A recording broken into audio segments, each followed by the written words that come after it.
চলুন মূল ঘটনাতে চলে যাই। ঘটনাটি কেরানীগঞ্জ উপজেলার বাস্তা ইউনিয়নের গোয়ালখালী নামক গ্রামের ফজর আলী চাচার সাথে ঘটেছিল। ঘটনাটির সময়কাল 1990-এর দশকের। ঘটনাটি যার কাছ থেকে শোনা তার নাম হচ্ছে ফজর আলী, মানে ওনার সাথেই ঘটেছিল, উনি বলেছেন।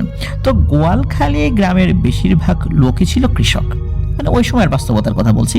তো কেরানীগঞ্জের গোয়ালখালী গ্রামের এই প্রান্তিক কৃষক ফজর আলী, তার বাবা দাদার দেয়া কয়েক ঘন্টা জমি ছিল তার শেষ সম্বল। বয়স তার 40 ছুঁই ছুঁই, সুঠাম দেহের অধিকারী ছিলেন যৌবন বয়স থেকেই।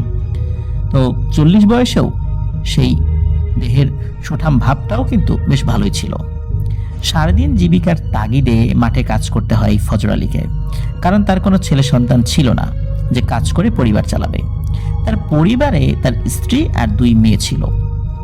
যেহেতু তার সব চিন্তা তার মেয়েদের ঘিরে, কারণ তার বড় মেয়ের বয়স 17 বছর, বিয়ের বয়স হয়ে গেছে, আর ছোট মেয়ের বয়স ছিল 11 বছর। সে গোয়ালখালী গ্রামের স্থানীয় একটি মাদ্রাসায় লেখাপড়া করত। ফজর আলী আবার বেশ কিছুদিন ধরে অসুস্থতার মধ্যে পড়ে গিয়েছিলেন, যার কারণে বেশ কিছুদিন বিশ্রামে ছিলেন। কিন্তু পরিবারের একমাত্র উপার্জনক্ষম ব্যক্তি যদি বিশ্রামে থাকেন, তাহলে কি পরিবার চলবে? নিশ্চয়ই না, কাজ তো করতে হবে।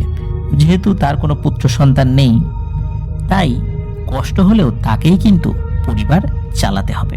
তো যাই হোক, মূল ঘটনা মূলত এখান থেকে শুরু। একদিন হয় কি, ফজর আলী ও তার এক বন্ধু, তার নাম হচ্ছে আব্দুল কাদের মিয়া।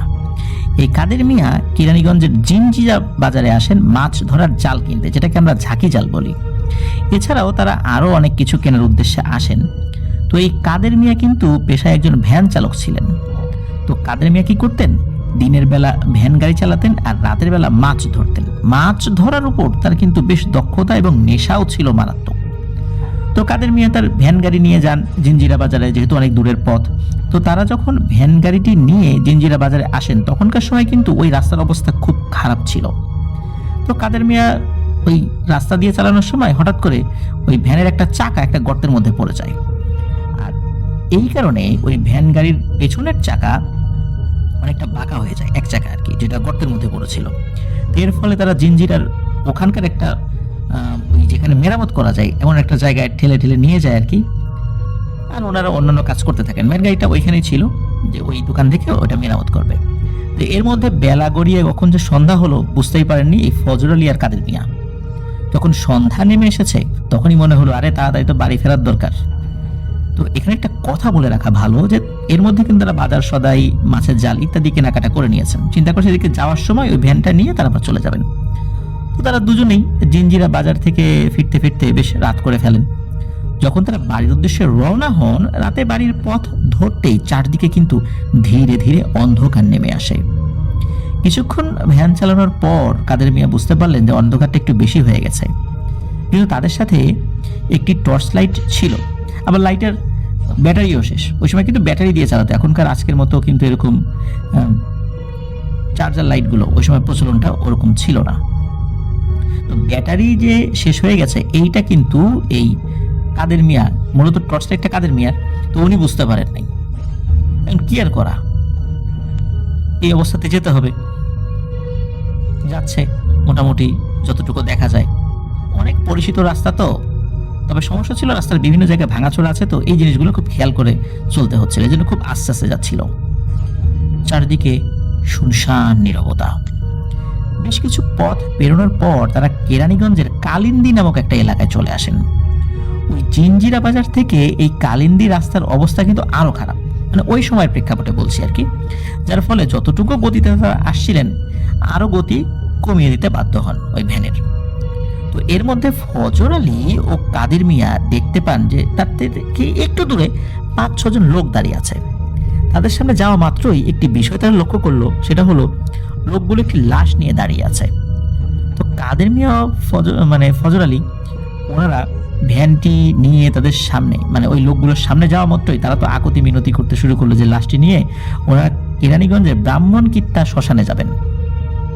শ্মশানে যাওয়ার জন্য কোনো গাড়ি ঘোড়া ওনারা পাচ্ছেন না।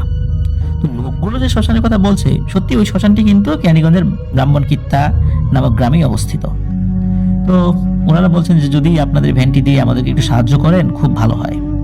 তো এখানে একটি কথা বলে রাখা ভালো যে এই যে যারা ওখানে দাঁড়িয়ে আছে এরা প্রত্যেকে কিন্তু সনাতন ধর্মাবলম্বী, একটু পুরোহিত টাইপের, তারা ধুতি পরা ছিল, এক ধরনের গেরুয়া টাইপের পোশাক পরা ছিল। আর ওনারা যে লাশটা নিয়ে দাঁড়িয়ে আছেন সেই লাশটাও একজন সনাতন ধর্মাবলম্বীর। এই কারণে ওনারা এই লাশ নিয়ে শ্মশানে যেতে চাচ্ছিলেন দাহ করার জন্য।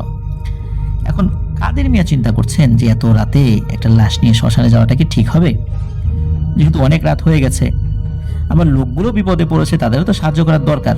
ওদিকে ফজর আলী বলছে যে কি ভাই কি ভাবো, চিন্তা ভাবনা করো না, চলো যাই, এটা লাশ, উপকার করতেই হবে, কোন ধর্মের এটা বিষয় না, মানুষ বিপদে পড়লে উপকার করতে হবে, এই মানব ধর্মটাই সবচাইতে গুরুত্বপূর্ণ, এটা মাথায় রেখো। ওই শ্মশানে যাইতে হবে এই চিন্তা করো না, এখানে যদি একটা মুসলমানের লাশ হতো নিয়ে যাইতে না। তখন কাদের মিয়া বলতো হ্যাঁ তুমি তো ভাই ঠিকই বলছো, এইভাবে তো সাম্প্রদায়িক চিন্তা করা যাবে না, চলো নিয়ে যাই, যা আছে কপালে, মানুষের উপকার করলে আল্লাহ আমাদের উপকার করবে। তো দেখেন ওনারা কিন্তু খুবই সুন্দর একটা চিন্তা করেছিলেন, যে চিন্তাটা আমাদের অনেকের মাথায় কিন্তু থাকে না বর্তমান সময় আর কি।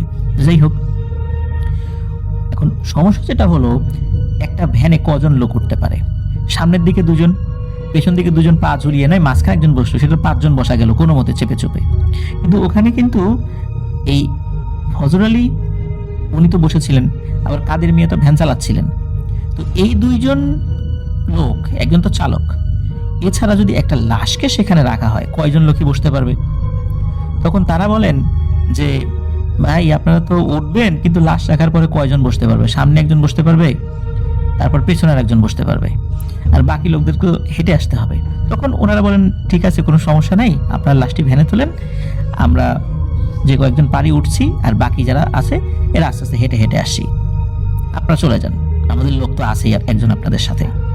তো কাদের মিয়া তো চালাচ্ছেন, ফজর আলী লাশ উনিও একটু দাঁড়িয়ে যান, ধরাধরি করে লাশটা তোলা হয়। ফজর আলী ঠিক ওই ভ্যান যিনি চালক কাদের মিয়ার পেছন দিকে, পাশাপাশি 2 জন বসা যায় ভ্যানে, ওই এক পাশে বসলেন, তার আর এক পাশে আরেকজন বসে, আর লাশটা একটু বাঁকা করে রাখা হয়, মানে একটু সাইড করে, যাতে করে সামনে 2 জন বসতে পারে, আর পেছনে কেউ আসলে বসে নাই। অন্য যেই আরো 4 জন বা 3 জন এরকম ছিল, ওনারা হেঁটে আসবেন বলে জানিয়ে দেন। তো ভ্যান নিয়ে রওনা হন ব্রাহ্মণকীর্তা শ্মশানের উদ্দেশ্যে। তখন আবার ছিল কি আষাঢ় মাস, তবে ওই দিন বৃষ্টি হয় নাই, আকাশে আবার চাঁদ আছে, তবে আষাঢ়ের মেঘ আকাশে আছে, চাঁদের আলো মাঝে মাঝে দেখা যাচ্ছিল, আবার মেঘ চাঁদকে ঢেকে দিচ্ছিল। চলছে আলো আধারের এক খেলা, এই কালো অন্ধকার এখনই আবার মনে হচ্ছে ভরা পূর্ণিমা, এমন একটা আলো আধারের খেলা চলছিল। আশেপাশে ঝোপঝাড় থেকে ঝিঝি পোকার শব্দ এক অদ্ভুত সুর যেন সৃষ্টি করেছিল। মাঝে মাঝে দূরের জঙ্গলগুলো থেকে কাকের বেসুরো কণ্ঠ শোনা যাচ্ছিল। রাতের বেলা সাধারণত কাকের ডাক শোনা না গেলেও ওই সময় শোনা যাচ্ছিল। কোন একটা অশুভ চিন্তা মনে হচ্ছিল যে তাদের দিকে ধেয়ে আসছে। অশুভ চিন্তা বলতে অশুভ শক্তি। কোন শক্তি যদি শুভ চিন্তা করে তাকে শুভ চিন্তা বলা হয়, কোন শক্তি যদি অশুভ চিন্তা করে তাহলে আমরা অশুভ শক্তি বলবো, আর অশুভ চিন্তা থেকে যে শক্তি উদিত হবে সেটাই অশুভ শক্তি। তো যাই হোক, রাত আনুমানিক তখন 11টা কি 11:30 মতো বেজে গিয়েছে। তখনকার সময় মানে 90-এর দশকে গ্রামে রাত 9টা-10টার দিকে তো বেশিরভাগ মানুষই ঘুমিয়ে যেত। তো সেই সময়টায় সেখানে একেবারেই একদম জনমানবহীন ছিল, বিশেষ করে ওই রাস্তাটিতে। তারা যে এত পথ এসেছে এই অল্প কয়েকজন মানুষ ছাড়া বা এই যে লাশবাহী এই লোকজন ছাড়া অন্য কোনো মানুষদেরকে কিন্তু ওনাদের ভ্যানটা ক্রস করতে দেখেন নাই। তো লাশটি কিন্তু আস্তে আস্তে শ্মশানের দিকে নিয়েও গিয়েছেন কোনো ধরনের বাধা বিপত্তি ছাড়াই। তো পিছন দিকে তাকিয়েছিলেন, দেখলেন যে ওই লোকগুলোকে দেখা যায়, কিন্তু ওনারা আস্তে আস্তে হেঁটে আসছিলেন, এই কারণে ওনার পেছন দিকে পড়ে গিয়েছিলেন, এই জন্য ওনাদেরকে আর ওইভাবে দেখা যাচ্ছিল না, কারণ ভ্যানটা একটু তাড়াতাড়ি চলে গিয়েছিল। আর একজন লোক তো ছিল ওখানে, তাই না? ওই লাশের একজন লোক ওই ভ্যানেই বসা ছিল, মানে সামনের দিকটাতে। তো লাশটি শ্মশানের কাছে চলে আসা মাত্রই তারা দেখলেন, বিশেষ করে যে কাদের মিয়া এবং ফজর আলী, যে এই যেই পুরোহিত টাইপের লোকটা আর একজন ভ্যানে ছিল, উনি ভ্যান থেকে নামলেন এবং ওই শ্মশানের দিকে এগিয়ে গেলেন। আবার শ্মশানের গেটের বাইরে 3 জন আবার পুরোহিত টাইপের লোক দাঁড়িয়ে ছিল। তো ওই 3 জন লোক ওই লোকটার সাথে কি যেন আস্তে আস্তে কথা বলল। ওই তিনজন লোক কিন্তু ওই যে পেছন দিক থেকে হেঁটে আসা ওই লোকগুলোর মধ্যে কেউ ছিল না, কারণ ওনারা কিন্তু ওই চাঁদের আলোতে দেখেছিলেন যে ওনারা কারা, যদিও তাদেরকে ওনারা চিনতেন না, কিন্তু এই তিনজন লোক ছিল ভিন্ন। তার টোটালি মনে হচ্ছে যে এখানেই শুরু থেকে ছিল। তো কাদের মিয়া এবং ফজল আলী ওনারা কিন্তু অন্ধকারের মধ্যেও ওই যে ওনারা যে আলোচনা করছেন শ্মশানের গেটের বাইরে দাঁড়িয়ে, ওনাদের চেহারা দেখতে পাচ্ছেন, কিন্তু ওনারা কি বলছেন, ওনারা কিন্তু জোরে জোরে কথা বলছিলেন। অনেক সময় আমরা যদি জোরে জোরে কথা বলি কিন্তু কথা যদি কোনো শব্দ না হয় কেমন শোনা যায়? ধরুন যে আমরা মোবাইলে ইউটিউব দেখছি, সেটা সাউন্ডটা আমরা শূন্য করে দিলাম, আমরা দেখবো যে কথা বলছে কিন্তু কোনো শব্দ নাই। ঠিক এরকম যদি আমরা সামনে 4-5 জন লোক দেখি যারা জোরে জোরে কথা বলছে কিন্তু কোনো শব্দ কানে আসছে না, বিষয়টা কেমন হবে? বিষয়টা খুবই অদ্ভুত লাগছিল তাদের কাছে। তো যাই হোক, কাদের মিয়া এবং ফজল আলী ওনারা দেখলেন যে এই লোকগুলো কথাবার্তা বলে একসাথে ওই শ্মশানের ভেতর দিকে চলে গেল। লাশ কিন্তু ভ্যানের উপরেই রয়ে গেছে। এটা কেমন হলো? তারা কোনো কথাবার্তা না বলে ভিতর দিকে চলে গেল, এটা কেমন কথা? তো ওনাদের এই আচরণ দেখে দুইজনে কিন্তু হতভম্ব হয়ে যান। তখন আবার এই কাদের মিয়া বলতেছেন যে ফজল আলী ভাই, এটা কেমন হইলো? এত কষ্ট করে ভ্যানে করে লাশটা নিয়ে আসলাম, আমাদের সাথে কেউ কোনো কথাই বললো না। লাশটা তো নামিয়ে তারা ভেতর দিকে নিয়ে যাবে, আমরা তো আর ভাড়া চাই নাই, আমি তো ভাড়া চাইবও না। তারা দিলে দিল, না দিলে নাই, এখনই এখান থেকে চলে যাব। কিন্তু এতটুকু ভদ্রতা তো ওনারা দেখাতে পারতেন। তো ওনারা কিন্তু এরকম ভাবতেছেন, আলোচনা করতেছেন। তো এদিকে আবার ফজল আলী ভাই বলতেছেন, আরে কাদের মিয়া চিন্তা করো না, ওরা গেছে হয়তোবা ভিতরে একটু আয়োজন করা বাকি ছিল, লোকজন কম, আবার আষাঢ় মাস কখন হুট করে বৃষ্টি চলে আসে, এই জন্য হয়তো দৌড়ে ভিতর দিকে গিয়েছে, নিশ্চয়ই কোনো কাজ আছে, চলে আসবে। তো এ সমস্ত কথা বলে দুজন বিভিন্ন আলাপ আলোচনা করছেন। এদিকে অনেক সময় হয়ে যায়, প্রায় ঘন্টাখানেক হয়ে যায়, কোনো খোঁজ খবর নেই। বিশেষ করে ওই যে পেছন দিক থেকে যারা হেঁটে আসার কথা এরাও আসে না, আবার শ্মশানের ভিতরে যারা ঢুকেছে এরাও আসে না। এটা কেমন কথা? এদিকে কাদের মিয়া আর ফজল আলী ওনারা দুজনেই অতিষ্ঠ হয়ে যান এই দেরিতে। ভ্যানের উপর লাশ পড়ে আছে, সাদা কাপড়ে মোড়ানো। এমনিতেই তো একটা ভয় থাকার কথা, শ্মশানের কাছাকাছি আবার লাশ দিয়ে, আর ওনার ভ্যানটা তো আসলে লাশ টানা গাড়িও না। তখন এই ফজল আলী ওই কাদের মিয়াকে বলেন যে, এই কাদের, তুই যা তো ভিতরে যা, ভিতরে গিয়ে ওই লোকগুলোকে ডেকে নিয়ে আয়, এত সময় তো দেরি করতে পারবো না, আমাদের তো বাসায় যেতে হবে। তো কাদের মিয়া চিন্তা করেন, আচ্ছা ঠিক আছে যাই। ওনার কাছে কিন্তু সব ভয় লাগছিল না, এগুলো যে ভয়ের কোনো ব্যাপার, চিন্তা ভাবনা এইসব চিন্তা আসলে খুব বিরক্ত লাগছিল আর কি। তো কাদের মিয়া ঢোকেন ভেতরে। তো ভেতরে ঢুকেছেন, তো এদিকে কি হয়েছে যে এই যে ফজল আলী উনি কি করেছেন, ভ্যানের উপরে থাকা লাশটির দিকে একটু তাকিয়েছেন। তো ফজল আলী খেয়াল করলো ভ্যানের যেখানে উনি বসেছিলেন ওই জায়গাটা মনে হচ্ছে এখন ভেজা ভেজা লাগছে। তো ফজল আলী যখনই তার হাতটি হাত ওই ভ্যানের পাটাতনে রেখেছেন, মনে হলো তার হাতটি ভ্যানের পাটাতনে নেই, ওই পাটাতনের উপরে রক্তের কয়েক ইঞ্চি আবরণ ছিল, তার মধ্যে হাতটা ডুবে গেছে। তখনই উনি হাতটা সরিয়ে নেন। অন্ধকারে রক্ত তো আর লাল দেখা যায় না, কালো কালো লাগছিল, এটা দেখে উনি বুঝতে পারেন এটা রক্ত। এর মধ্যে কি হয়, হঠাৎ করে একটা মৃদু বাতাস এসে ওই লাশের উপর থেকে ওই কাপড়টা কিছুটা সরিয়ে দেয়। কাপড়টা কিন্তু আসলে মোড়ানো ছিল লাশকে, কিন্তু বাতাসে মুখটা সরে যাবে এই বিষয়টা কিন্তু এই মৃদু বাতাস হওয়ার কথা না, হয়তো বা দমকা বাতাস হলে এটা হলেও হতে পারতো, কিন্তু মৃদু বাতাসে কাপড়টা সরে যায়। তো সরে যাওয়ার পর ওটা যে বিভৎস লাশ ছিল বিষয়টা এরকম না, তবে ওই লাশটার চোখ খোলা ছিল, যেটা চাঁদের আলোতে উনি দেখতে পেয়েছিলেন। তো দেখে যে খুব বেশি ভয় পেয়েছেন সেটা এরকম না, হঠাৎ করে একা একা দাঁড়িয়ে আছেন, রক্ত ঝরেছে ভ্যানের উপরে, তারপরে কাদের মিয়া নাই, শ্মশানের সামনে দাঁড়িয়ে আছে, ভয় তো একটু পাওয়া স্বাভাবিক। তো উনি কি করেছেন যে আরেকটু দেখার জন্য, এই রক্তটা কোথা থেকে আসলো, মাথাটা তো স্বাভাবিকই মনে হচ্ছে, তো উনি এটা দেখার জন্য ওই লাশের উপর থেকে কাপড়, ওই সাদা কাপড় আরেকটু সরানোর চেষ্টা করেছেন। তো একটু সরানোর পরই এই ফজল আলী দেখতে পান লাশটির দেহ থেকে মাথাটাকেও টেনে ছিঁড়ে ফেলেছে, আর গলার যে ছেঁড়া জায়গা ওখান থেকেই রক্ত বের হচ্ছে, আর ওই রক্তই ভ্যানের পাটাতনে পড়ে পাটাতন ভিজে আছে, কিন্তু ওই ছেঁড়া জায়গায় কিন্তু মাথাটা বসানো, এটা হুট করে দেখলে বোঝার উপায় নাই। আর আরো একটা অদ্ভুত ব্যাপার হলো ওই লাশটির শরীরের পশমগুলো বেশ বড় বড়, যা কোনো সাধারণ মানুষের থেকে একেবারেই আলাদা। ঠিক যেমন ভেড়ার শরীরে পশম থাকে, পশমগুলো পেঁচিয়ে পেঁচিয়ে থাকে, মনে হচ্ছে গলার নিচ থেকে তার পুরো শরীরটাই এইরকম। যতটুকু উনি সরিয়েছিলেন ততটুকুই উনি একটা ধারণা নিতে পারেন যে পুরো শরীরেই হয়তোবা এত পশম রয়েছে। কিন্তু এভাবে তো কোনো মানুষের পশম থাকে না। তো উনি এটা দেখেই এক চিৎকার দিয়ে ভ্যান থেকে কিছুটা দূরে সরে যান।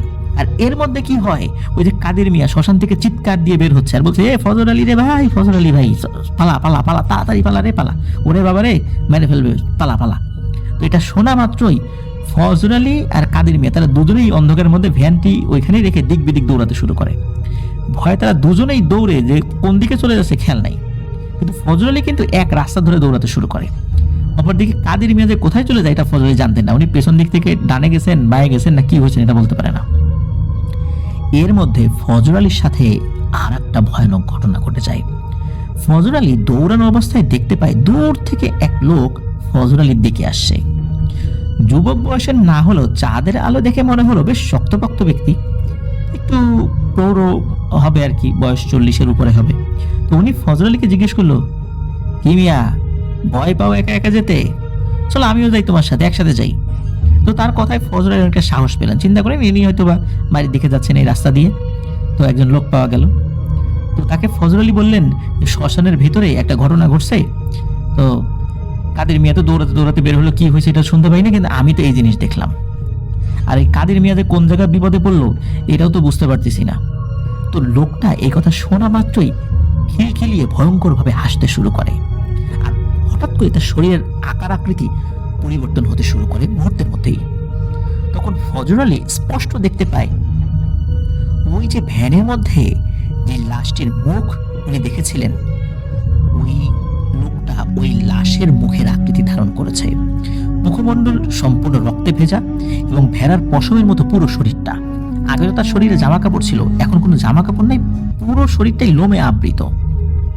তো এটা দেখে তখন ফজর আলী একটা কথাও বলতে পারছিলেন না, ভয়ে থর থর থর থর করে কাঁপতে লাগলেন। আর ফজর আলীকে ওই অভাবটা খপ করে হাত চেপে ধরে। ফজর আলী মনে হলো উনি একটা দুঃস্বপ্নের মধ্যে আছেন। ফজর আলী নিজের সব সাহস জোগাড় করে ওই লোকটা থেকে পালানোর চেষ্টা করলেন, কিন্তু না, কোনো কাজ হচ্ছিল না। মনে হচ্ছে প্রচন্ড শক্ত একটা হাত তার হাত চেপে ধরেছে, আর ওইভাবেই খিলখিলিয়ে ভয়ঙ্করভাবে হেসে যাচ্ছে। উনি অনেক চেষ্টা করে আল্লাহু আকবার বলে একটা চিৎকার দেন, আর তখনই ওই অভাবটার হাত থেকে নিজের হাতটা ছাড়িয়ে নিতে সক্ষম হন। ফজর আলী দৌড়াতে শুরু করেন, তবে উনি ওই অবস্থাতে মাথা ঠিক রেখেছিলেন। রাস্তা যেদিকে যায় উনি ওই দিকেই দৌড়াচ্ছিলেন, এলোমেলো দৌড়াচ্ছিলেন না। দৌড়াতে দৌড়াতে উনি একটি খালের কালভার্টের দিকে এগিয়ে গেলেন। খাল পেরিয়ে অন্য পাশে গিয়ে দেখলেন ওই অন্ধকারে কোনো ব্যক্তিকে দেখা যাচ্ছে না। উনি তো সোজা দৌড়েছিলেন, আবার পিছন দিকে তাকিয়েছিলেন। উনি দেখলেন যে না, অন্য কোনো কিছু নাই। খালের ওপাশেই, মানে উনি যে পাশে গিয়েছেন ওই পাশে কিন্তু অনেকগুলো বাড়িঘর ছিল। তো ফজর আলী এক দৌড়ে একটি বাড়ির দিকে গেলেন, গিয়ে প্রচন্ড জোরে চিৎকার চেঁচামেচি শুরু করে দিলেন। তো ওনার চিৎকার চেঁচামেচি শুনে বাড়ির সকলের ঘুম ভেঙে যায়। বাড়ির লোকজন যারা ছিল সবাই বাইরে বের হয়ে আসে। তারা আবার ফজর আলীকে চিনতেন। ফজর আলীও ওই বাড়ির লোকজনদেরকে চিনতেন। মানে উনি যে একদম ইন্টেনশনালি একটা নির্দিষ্ট বাড়িতে, চেনা বাড়িতে ঢুকেছেন বিষয়টা এরকম না। মানে ওই বাড়ির লোকজনদেরকে উনি চিনতেন, হয়তো এক দুইজনকে চিনতেন। ওখানে ঢোকার পরে আর কি মনে হয়েছে যে আরে এটা ওদেরই বাড়ি। তো ফজর আলীর কাছে ওনারা জানতে চান কি হয়েছে, ফজর আলী ভাই এরকম চিৎকার চেঁচামেচি করছেন কেন। তখন ফজর আলী ভাই সব বিষয়টা ওনাদের কাছে বলেন, এবং তার বন্ধু কাদের মিয়া নিশ্চয়ই বিপদে পড়েছে, কোথায় আছে উনি জানেন না। তখন ওই বাড়ির লোকজন বলেন যে ভাই, আপনাকে তো আমরা একাই দেখলাম, তো চলেন এখন কাদের মিয়াকে খুঁজি। তারপর ওই বাড়ির লোকজন এবং আশেপাশের কিছু বাড়িঘর যেগুলো ছিল সেখান থেকে কিছু লোকজনকে ডেকে তোলা হয়। বাড়িতে তারা যুবক ছিল, তারা সবাই হাতে হারিকেন লাঠি সোটা নিয়ে বের হয় সেই ব্রাহ্মণকীর্তা শ্মশানের দিকে যাওয়ার জন্য। এখন তো কাদের মিয়াকে খুঁজতে হবে। তো কাদের মিয়া আবার কোন বিপদে পড়ে আছে, যেহেতু ওই গ্রাম থেকে শ্মশান বেশি দূরে ছিল না, তখন তারা শ্মশানের কাছে চলে যান। প্রতিমধ্যে কোনো সমস্যা হয়নি, এতগুলো লোক সমস্যার কথাও না। যে শ্মশানের সামনে ভ্যানটি কিন্তু দেখতে পাওয়া যায়, কিন্তু ভ্যানের উপরে কোনো লাশ পাওয়া যায়নি। এমনকি ওই ভ্যানের উপরে যে রক্ত ছিল, যেটা ফজর আলী উনি হাত দিয়ে অনুভব করেছিলেন, ভ্যানটা কিন্তু একদম পরিষ্কার, কোনো রক্ত সেখানে নাই। কিন্তু ভ্যানটা আগের মতোই ওইখানেই পড়ে আছে। তো সবাই মিলে ওই শ্মশানের মধ্যে ঢোকেন, কিন্তু ঢোকার পরও কোনো মানুষকে সেখানে দেখতে পাওয়া যায় না। এরপর সবাই কাদের মিয়াকে খুঁজতে লাগলেন। অনেক খোঁজাখুঁজি করার পর শ্মশান থেকে বেশ কিছুটা দূরে এক রাস্তার পাশে মানে রাস্তাটা ঢালু ছিল তো, মানে দুই সাইডে ঢালু, ওই ঢালুর একটা জায়গায় কাদের মিয়াকে পাওয়া যায়, অজ্ঞান অবস্থায় পাওয়া যায়। তাদের যে ভ্যান গাড়িটা ছিল ওই ভ্যানে করেই কাদের মিয়াকে ওই গ্রামের লোকজন ওই গ্রামে নিয়ে আসে। ওই গ্রামে কিন্তু একজন পুরোহিত ছিল। তখন গ্রামে যারা যুবক ছিল তারা ওই রাতেই পুরোহিতকে ডেকে তোলে, পুরোহিতকে সবকিছু বলে যে ওই শ্মশানে ফজল আলী এবং কাদের মিয়ার সাথে কি ঘটেছে। এখন কাদের মিয়ার সাথে কি ঘটেছে এই বিষয়টা তো আসলে কাদের মিয়ার সেন্স না আসলে জানা যাবে না। তো ফজল আলী কি কি দেখেছিলেন, কি হয়েছে এটা বলেছেন। যেহেতু তখনকার সময় ব্রাহ্মণকিত্তা গ্রামটি সনাতন ধর্মাবলম্বীদের বাসটাই বেশি ছিল, তো পুরোহিত এই কথা শোনার সাথে সাথে যুবকদের সঙ্গে আসেন, এসে দেখেন কাদের মিয়া অজ্ঞান অবস্থায় পড়ে আছে। তো উনি বেশ কিছুক্ষণ চেষ্টা করেন কাদের মিয়ার জ্ঞান ফেরানোর জন্য, কাদের মিয়ার জ্ঞান ফেরত আসে। তখন কাদের মিয়া একটু স্বাভাবিক হয়ে পুরোহিতকে বলেন তার সাথে কি হয়েছিল। তো কাদের মিয়া যখন ওই শ্মশানের ভেতরে গিয়েছিলেন ওই পুরোহিত টাইপের লোকদের ডাকার জন্য, যে আপনারা আসেন লাশটা নিয়ে যান, আর কতক্ষণ দেরি করবো, আমাদের তো অনেক দূরে যেতে হবে। তখন উনি যখন ওই শ্মশানের ভিতরে গিয়েছেন তখন দেখেন যে শ্মশানের এক কোনায় 8 থেকে 10 জনের মতো হবে, তারা একত্রে বসে একটি চিতার উপরে, মানে যেই চিতার উপরে লাশ রেখে দাহ করা হয়, একটি চিতার উপর বসে হাত দিয়ে খুবলিয়ে খুবলিয়ে একটা লাশ খাচ্ছে। তো উনি আরো স্পষ্ট দেখতে পান যে লাশটির শরীর থেকে মাথাটা সম্পূর্ণ আলাদা করা, মাথাটি এক পাশে পড়ে আছে। এর মধ্যে কি হয় যে উনি যে ওখানে দাঁড়িয়েছেন ওরা কিন্তু তার উপস্থিতি টের পেয়ে গেছে। তারা সবাই একত্রে খুব রাগান্বিত ভাবে ঘুরে তাকায়। তাদের প্রত্যেকের মুখমণ্ডল সম্পূর্ণরূপে রক্তে থই থই করছে এবং খুবই বিভৎস এবং ভয়ঙ্কর। তাদের চোখগুলো মনে হচ্ছে জল জল করছিল, চোখের পাতা যে পড়ছে, আমরা টিপ টিপ করে চোখের পাতা ফেলি এটাও বোঝা যাচ্ছে। মাত্র কয়েক সেকেন্ড তাদের সাথে চোখাচোখি হয়। এদের মধ্যে কি হয় যে একজন ওই লাশের শরীরের একটা অংশ এই কাদের মিয়ার দিকে ছুঁড়ে মেরেছে, ছুঁড়ে মেরে বলে, এই নে খাবি, খা। তো এই ভয়ঙ্কর দৃশ্য দেখা মাত্রই ওখান থেকে প্রচন্ড দূরে এক চিৎকার দিয়ে দৌড়ে শ্মশানের বাইরে বের হতে থাকেন। আর ওই ফজল আলীকে বলতে থাকেন, ওরে ফজল আলী ভাই রে, পালা পালা, তাড়াতাড়ি পালা। কারণ কাদের মিয়া বুঝতে পারছিলেন যে এগুলো নিশ্চয়ই শ্মশানের লাশ খেকো পিশাচ, যার ফলে দিক বিদিক হয়ে ওনারা দৌড়াতে শুরু করেছেন। আর কাদের মিয়া যেহেতু ওই ভয়ঙ্কর দৃশ্য দেখেছেন, এই কারণে কাদের মিয়ার ভয়টাও বেশি ছিল। ওরা মাথা ঠিক রাখতে পারে নাই, এলোমেলো দৌড়েছিলেন। আর ফজল আলী তো আসলে ওই ভয়ঙ্কর দৃশ্য না দেখলেও ভ্যানের উপরে ওই লাশের একটা ভয়ঙ্কর দৃশ্য দেখেছিলেন। তো যাই হোক, এরপর কাদের মিয়া নাকি কোনো কিছুর সাথে বাড়ি খেয়ে পড়ে যায়। কিসের সাথে বাড়ি খেয়েছে উনি জানতে পারেন না, আসলে মনে নেই। তারপরে ওনার কিছু মনে নেই। আর জ্ঞান ফেরার পর এই যে এখানে সবাইকে দেখছেন। তারপর পুরোহিত এর সবকিছু শোনার পর কাদের মিয়া এবং ফজলের সাথে ঘটে যাওয়া ঘটনা কিছুটা বিশ্লেষণ করে একটা বিষয় বলেন সকলকে। সেটা হচ্ছে ব্রাহ্মণকিত্তা গ্রামে হিরোপাল নামে একজন তান্ত্রিক কিছু ভয়ঙ্কর এবং শক্তিশালী পিশাচদেরকে নাকি এই শ্মশানে বন্দি করে রেখেছিলেন। তারা খুবই দুষ্ট ছিল, মানুষকে খুব বিরক্ত করত। কোনো না কোনো ভাবে হয়তোবা তারা মুক্ত হয়ে গিয়েছে, তবে বহুদিন যাবৎ বন্দী হয়ে থাকার কারণে তারা দুর্বল হয়ে পড়েছে। যেহেতু ওরা দুর্বল হয়ে গেছে, কোনো লাশ তাদের প্রয়োজন ছিল, এই জন্যই তারা হয়তোবা কোনো লাশ ওখানে খাচ্ছিল। আর এদের দুইজনকেও নিয়ে এসেছিল হত্যা করার উদ্দেশ্যে। কিন্তু কেন ওরা আবার বের হয়ে আসলো না, বা কেনই বা তারা তাদেরকে হত্যা করলো না, এই বিষয়ে পুরোহিত কিছু বলতে পারে না। এখনো বর্তমানে শ্মশান রয়েছে, ওইখানে মন্দির হয়েছে, মানুষজনের অনেক বসতি হয়েছে, যার ফলে এখন নাকি খুব একটা ভয় ওখানে কেউ পায় না। আর ওই পিশাচগুলো ওই সময় হয়তো মায়াজাল সৃষ্টি করে ওদেরকে ওখানে নিয়ে গিয়েছিল। তো যাই হোক, এই ঘটনার পরে ফজল আলী এবং কাদের মিয়া তাদের বাড়ি কেরানীগঞ্জের গোয়ালখালী গ্রামে ফেরত আসেন।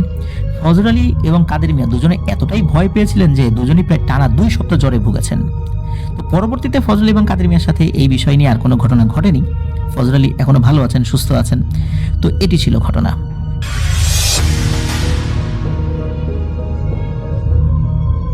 এই ঘটনাটি আমাদের সাথে শেয়ার করেছেন আব্দুল্লাহ, এটি তার ছদ্মনাম। তিনি সঙ্গত কারণে তার আসল নামটি শেয়ার করতে চাইছেন না, কারণ তিনি যেখানকার ঘটনা বলছেন সেই কোম্পানিতে তিনি এখনও কর্মরত আছেন। তো যাই হোক, আব্দুল্লাহ বলেই তাকে সম্বোধন করবো এবং তার ঘটনাটি শুরু করছি আমি। 2017 সালে আব্দুল্লাহ কাতারের একটি কোম্পানিতে তিনি অ্যাকাউন্টেন্ট হিসেবে জয়েন করেন। তো বেশ কিছুদিন কাজ করার পর তার পরিবারকে তিনি নিয়ে যান সেখানে, এবং বেশ ভালোই চলছিল তাদের দিনকাল, কাজকর্ম চলছিল এবং তিনি তার কোম্পানির সাথে ভালোই একটা অ্যাটাচমেন্ট ফিল করছিলেন। কিন্তু এর মাঝে তাদের ওখানকার কিছু সমস্যা দেখা দেয় তাদের কোম্পানিতে। কোম্পানির বিজনেস একটা স্ট্রাগলিং পর্যায়ে চলে যায়। তো এর ফলে কোম্পানি তাদের যে ফ্যামিলি জন্য আলাদা অ্যাকোমোডেশন দিয়েছিল সেটা বলে যে এটা আর এফোর্ড করতে পারবে না। তো তারা সেটা বলে যে না, এটা সম্ভব না। তো আবদুল্লাহ যাই হোক ফ্যামিলি নিয়ে আলাদা বসবাস করেন কিছুদিন, তারপর দেখেন যে না, এটা কঠিন হয়ে যাচ্ছে। তো তিনি তার ফ্যামিলিকে দেশে রেখে আসতে বাধ্য হন। তো একটা সময়ের জন্য তিনি দেশে রেখে আসেন তার ফ্যামিলিকে। আসার পরে তিনি যখন জবে জয়েন করেছেন দেখছেন যে কোম্পানির স্ট্রাগলিং অবস্থাটা আরও বেড়েছে এবং তারা তাদের যে ইউজুয়াল যে অ্যাকোমোডেশন যেটা ছিল নর্মাল এমপ্লয়ীদের জন্য যারা ফ্যামিলি ছাড়া থাকে, সেটাও তারা রিলোকেট করেছে। এবং এই রিলোকেটটা করেছে কোম্পানির একটা ওয়্যারহাউস ছিল বেশ পুরনো, সেই ওয়্যারহাউসের সাথেও তাদের এরকম থাকার জায়গা ছিল, কোয়ার্টার ছিল এবং আরও অনেক স্টোরেজ প্লেসেস এরকম ছিল যে স্টোর রাখা হয় জিনিসপত্র। এরকম একটা বড় ওয়্যারহাউসের পাশে তাদের একটা কোয়ার্টার ছিল, সেখানে তারা চলে গেছে। তাদের যে নর্মাল অ্যাকোমোডেশনগুলো সেখানে তারা সরায় নিছে। তো আবদুল্লাহর আসলে আর কোনো কিছু করার নাই, সে সেখানে মুভ করলো এবং তাকে ওখান থেকে যাওয়া আসা করতে হবে এখন। এবং এই জায়গাটা একটু দূরে, মানে মূল যে তাদের কোম্পানির অফিস যেখানে, সেখান থেকে বেশ দূরে তাকে এখানে ড্রাইভ করে আসতে যেতে হবে। বেশ কোয়াইট একটা প্লেস, মানে এই জায়গাটা kind of A barren land. এই জায়গায় এরকম তৈরি করা, আশেপাশে বাউন্ডারি দেয়া এবং সেই বাউন্ডারির মাঝখানে বিশাল জায়গা বাউন্ডারি দিয়ে ঘিরে ফেলা।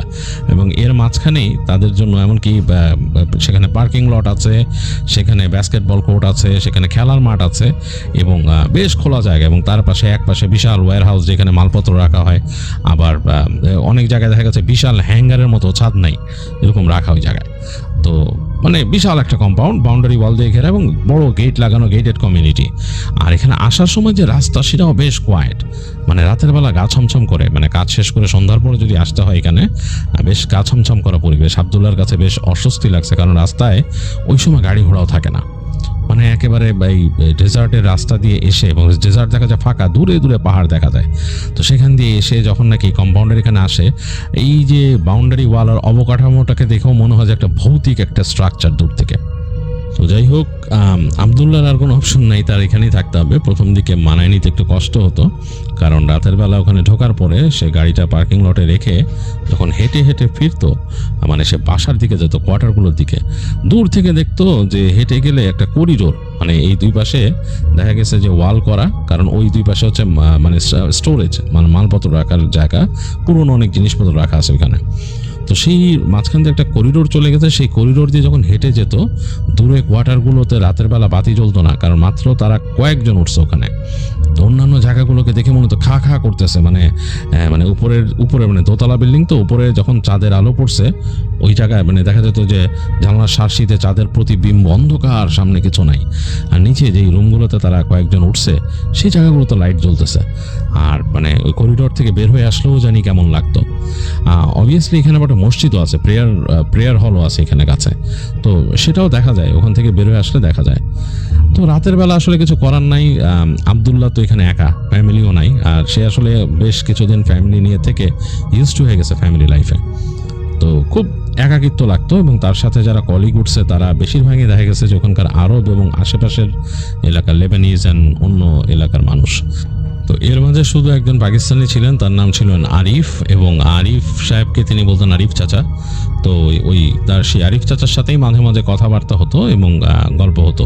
তো ওনার সাথেও সময় কাটানো খুব বেশি হতো না, কারণ দেখা যেত যে উনি ঘুমিয়ে যেতেন আর্লি। আর কোনো সময় উনি যদি উঠে যেতেন, অনেক সময় তিনি বেরিয়ে একেবারে চলে যেতেন সেই মসজিদের দিকে, মানে প্রেয়ার হল যেটা ছিল তাদের এখানে, সেখানে চলে যেতেন। সেখানে যে তিনি তার মতো ইবাদত বন্দেগী করতেন বা তাহাজ্জুদের নামাজ পড়তেন। আর আবদুল্লাহর যেটা করার ছিল, সে আসলে ওই জেগে থাকতো, রাত জাগার অভ্যাস, তার ঘুম আসতো না।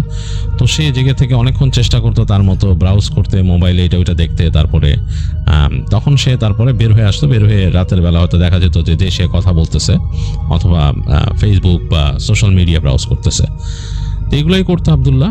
এইভাবে একদিনকার কথা। তো ওই দিন রাত 1:30 বেজে গেছে, একটু ঠান্ডা, বেশ খানিকটা ঠান্ডা। তো আবদুল্লাহ গায়ে একটা সোয়েট শার্ট লাগিয়ে সে তার সেলফোন নিয়ে বের হয়ে কিছুক্ষণ ঘরের সামনে হাঁটাহাঁটি করলো। বেশ নিস্তব্ধ, মানে একেবারে রাতের নিস্তব্ধতা জেঁকে বসছে। এবং সেই সব অঞ্চলেও কিন্তু দেখা যাচ্ছে রাতের বেলা একটা রাতের নিস্তব্ধতার শব্দ আসে। এই অ্যাম্বিয়েন্ট শব্দটা পাহাড়ি এলাকাতেও পাওয়া যায়। মরুভূমি, এই বাউন্ডারি ওয়ালের পেছনে কিন্তু মরুভূমি। আর আবদুল্লাহদের যে কোয়ার্টার, সেই কোয়ার্টারের পেছনে কিন্তু বেশ খানিকটা গেলেই তারপরে হচ্ছে বাউন্ডারি ওয়াল, তারপরে কিন্তু সেই ব্যারেন ল্যান্ড পুরা ফাঁকা। তো ওই একটা শব্দ চারপাশ থেকে, একটা অ্যাম্বিয়েন্ট সাউন্ড আসতেছে। তো আবদুল্লাহ হাঁটতেছে বেশি কিছুক্ষণ, পরে চিন্তা করলো যে সামনে হেঁটে ওই করিডোর দিয়ে হেঁটে সামনে যাই, একটু বের হয়ে আসি, সামনের যে খোলা প্রান্তরটা ওখান থেকে হেঁটে আসি। তো এই চিন্তা করে আবদুল্লাহ আস্তে আস্তে করে তার সেলফোন নিয়ে হাঁটা ধরলো এবং হাঁটতে হাঁটতে মাঝে মাঝে সে তার সেলফোনের মধ্যে সে বিভিন্ন কাজ করতেছে, ব্রাউজ করতেছে, ইত্যাদি ইত্যাদি করতে করতে এক সময় সে হেঁটে গেল করিডোরের শেষ মাথায়, বের হয়ে আসলো। করিডোরটা কিন্তু অন্ধকার এবং করিডোর দিয়ে যখন সে হেঁটে আসতেছে তখন সে সামনে দেখতেছে আলো হালকা পড়ছে এবং আলো আধারি লাগতেছে। সামনের দিকটা, করিডোরের শেষ মাথাটা আলো আধারি লাগতেছে। তো সে যখন একদম চলে আসছে করিডোরের শেষ মাথায়, তখন সে হঠাৎ খেয়াল করলো তাদের সেই আরিফ চাচাকে। আরিফ চাচা মনে হলো তিনি ওযু করে আসছেন, ওখানে ওযুখানা আছে, মানে পানির কল আছে, ওখানে ওযু করে আসছেন বোঝা যাচ্ছে। এবং তিনি এসে ঢুকবেন সেই প্রেয়ার হলে, মানে মসজিদ আছে একটা, ওই মসজিদে তিনি ঢুকবেন। যদি এটা জামে মসজিদ না, এখানে জুমার নামাজ হয় না, কিন্তু ওই ওয়াক্তে একসাথে সবাই দাঁড়ায়, একসাথে তারা জামাত করেন। তো যাই হোক, দেখা গেছে ওযু করে তিনি ঢুকবেন মসজিদে। তো তিনি দেখলেন যে আরিফ চাচা হেঁটে হেঁটে একটু সামনে আসতেন, এসে হঠাৎ করে দাঁড়ায় পড়ে একদিকে তাকাইছেন এবং তাকাই আছেন উনি। তো মনে হলো যে তিনি একটু হঠাৎ করে কেমন জানি মানে থতমত খেয়ে তাকায় আছেন একদিকে। তো আবদুল্লাহ চিন্তা করলো যে উনি কিসের দিকে তাকায় আছেন, তো সেও তাকালো এরকম দিকে। তাকায় দেখতেছে আলো আধারি, যেখানে নাকি পুরোপুরি চাঁদের আলো পড়ে নাই, এই জায়গাটায় কিন্তু আলো নাই। হ্যাঁ, তাদের ওই বাউন্ডারি ওয়ালের ওই সাইডে বড় লাইট আছে, সেই আলো এসে ওইখানে পড়ছে। সেখান থেকে সামান্য আলো কিছুটা এদিকে আসছে, আর এদিকে চাঁদের আলো পড়ছে। তো চাঁদের আলো এবং অন্ধকার এর মধ্যে দেখা যাচ্ছে, মনে হলো আর কি আবদুল্লাহর কাছে, যে একটা কালো অবয়ব, বেশ লম্বা মানুষের মতো একটা অবয়ব দাঁড়ায় আছে আলো আধারির মধ্যে। আরিফ চাচা কিন্তু ওখানে দাঁড়ায় তাকায় আছে ওই অবয়বটার দিকে। তো আবদুল্লাহ সামনে যেতে যে আর যায় নাই, সে দাঁড়ায় দেখতেছে যে ব্যাপারটা কি, হাতে এসে সেলফোন নিয়ে দাঁড়ায় আছে। তো ওখান থেকে দেখলো আরিফ চাচা বলতেছে তাকে যে, কে আপনি, কে, কোত্থেকে আসছেন? তো এই সময় আবদুল্লাহ একটু চিন্তা করলো যে এখানে কি চোর বা কোনো কিছু আসছে নাকি, বা ডাকাত বা কিছু, সিকিউরিটিকে খবর দিতে হবে নাকি, এরকম চিন্তা করতেছে সে। বেশ লম্বা কিন্তু অবয়বটা, আর হয়তো আরিফ চাচা এই কারণেই বলছে আপনি কে। তো দেখলে যে ওই যে মানুষটা কোনো উত্তর দিল না, বা অবয়বটা কোনো উত্তর দিল না। সে আস্তে করে হাঁটা ধরলো, মনে হলো যে হাঁটছে, খুব সুইফটলি হেঁটে চলে যাচ্ছে সে কোন দিকে, ওই যে মেইন যে গেটটা আছে গেটের পাশে বাউন্ডারি ওয়ালের দিকে। তো ওইটা দেখে আরিফ চাচা যে ছিলেন তিনিও তাকে ফলো করলেন। তিনি হাঁটতেছেন, বলতেছে এই দাঁড়ান, মানে তাকে আরবিতে বলতেছে। আরিফ চাচা আবার আরবি জানতেন ভালো। এই দাঁড়ান আপনি কে, এরকম বলতেছে। দেখেন তার কথার কোনো জবাবই দিচ্ছে না সেই অবয়বটা, এবং সে হেঁটে চলে যাচ্ছে। এবং এখন চাঁদের আলোতে মনে হচ্ছে যে সম্পূর্ণ কালো রঙের কোনো মানে আলখাল্লা বা নিচে প্যান্টের মতো আছে এরকম পরা, এবং সেই কালো রং দেখা যাচ্ছে, আর কিছু দেখা যাচ্ছে না। এমনকি মনে হচ্ছে যে হাতের মধ্যেও কালো গ্লাভস বা কিছু টাইপের পরা। তো খুব ভয় পেয়ে গেল আসলে, আবদুল্লাহর বুকের মধ্যে কেমন জানি করতেছে। তো আবদুল্লাহ হঠাৎ খেয়াল করলো যে ওই যে ক্যারেক্টারটা বা অবয়বটা হঠাৎ করে দ্রুত ফাস্ট মুভ করলো সামনে। মুভ করার আগে আস্তে করে একটু মাথাটা ঘুরাইছিল। মাথাটা ঘুরার পরে মানে একেবারে বুক ছ্যাদ করে উঠলো আবদুল্লাহ, কারণ আবদুল্লাহ দেখলো তার মুখমণ্ডলের মধ্যে, তার ফেসের মধ্যে আসলে কিচ্ছু নাই, পুরো ডার্ক ফেসটা, ওখানে কোনো চেহারা দেখা যায় না। চাঁদের আলো পড়ে কিন্তু একটা চেহারা দেখা যাবে মানুষের, সেটা কিচ্ছু দেখা যায় না। মনে হলো যে একজোড়া জ্বলন্ত চোখের মতো, কিন্তু আর কিচ্ছু নাই, পুরোটা ডার্ক, মুখটা মনে হচ্ছে হলো।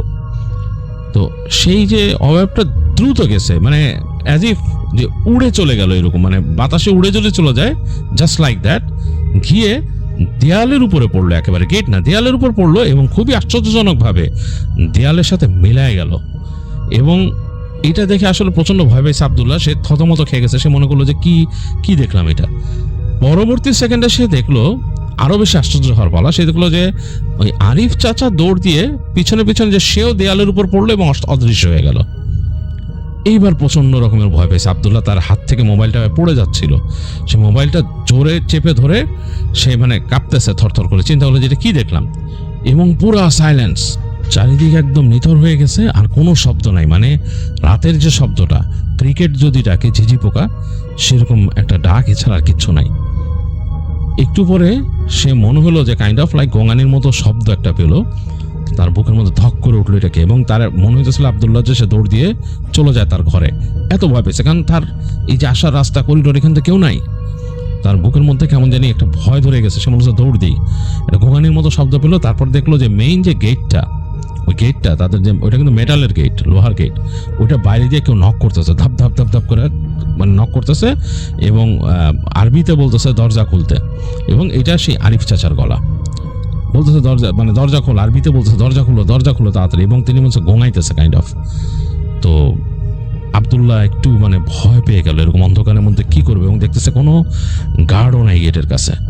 তো সে খুব ভয়ে ভয়ে হেঁটে গেছে, যেহেতু আরিফ চাচার কণ্ঠ শুনছে, সে তো চিনে। সে একদম কাছে যেয়ে তাকে উর্দুতে বলতেছে, আরিফ চাচা, এটা কি আপনি? তো বলছে, হ্যাঁ হ্যাঁ হ্যাঁ আব্দুল্লাহ, তুমি এখানে, দরজাটা খুলো, দরজাটা খুলো, দরজা কে লাগাইলো এখানে, দরজা কে লাগাইলো? তো তিনি বলতেছে, মানে আরবি উর্দুতে বলতেছে তাকে। তো তিনি বলছে, দরজা তো বন্ধই ছিল, দরজাকে লাগালো মানে দরজা বন্ধই ছিল সবসময়, আপনি কিভাবে বাইরে গেলেন? বলছে, না না, দরজা খোলা ছিল, আমি তো খোলা দরজা দিয়ে বের হয়েছি। তিনি বলছে, খোলা দরজা দিয়ে বের হয়েছি, এখানে কোনো দরজা তখন হাঁ করে খোলা, আমি দরজা দিয়ে বের হয়ে গেছি, এখানে চোর আসছে, চোর চোর। তো এবং বলতেছে, উনি হাঁপাইতেছে, বলছে, দরজাটা খুলো, আমি অনেক অসুস্থ ফিল করতেছি। তো আব্দুল্লাহ তখন আর দরজা নিজে না খুলে সে তাড়াতাড়ি ওই ইসের বললো যে দাঁড়ান আপনি, বলে সে দৌড় দিয়ে গেল। সে জানতো যে গার্ডের রুমটা কোথায়, রুমে যে সে নক করলো, নক করার পর দরজা খুললো। গার্ডের আসলে ঘুমানোর জায়গা না ওখানে, গার্ড ওখানে কাজ করে, অফিসিয়াল ডিউটি তার, কিন্তু সে রাতের বেলা ঘুমায় থাকে আর কি। তো উঠায় বললো যে দরজা খুললো, এখানে এরকম আমাদের একজন মানুষ বাইরে। তো সেই লোক যে গার্ড খুব অবাক হলো, এবং সে নিয়ে আসছে, লাইট নিয়ে আসছে, এনে তার বড় পাওয়ারফুল লাইট, সেটা মেরে সে দরজা খুললো, এবং আব্দুল্লাহ দাঁড়ায় ছিল তখন। তো দেখলো দরজা দিয়ে সে আরিফ চাচা ঢুকছে, বেশ মানে হতভম্ব টাইপের, চোখ উদ্ভ্রান্তের মতো। তো তাকে তাড়াতাড়ি আব্দুল্লাহ জিজ্ঞেস করলো, চাচা আপনি কি বাইরে গেলেন কেমনে বন্ধ দরজা দিয়ে?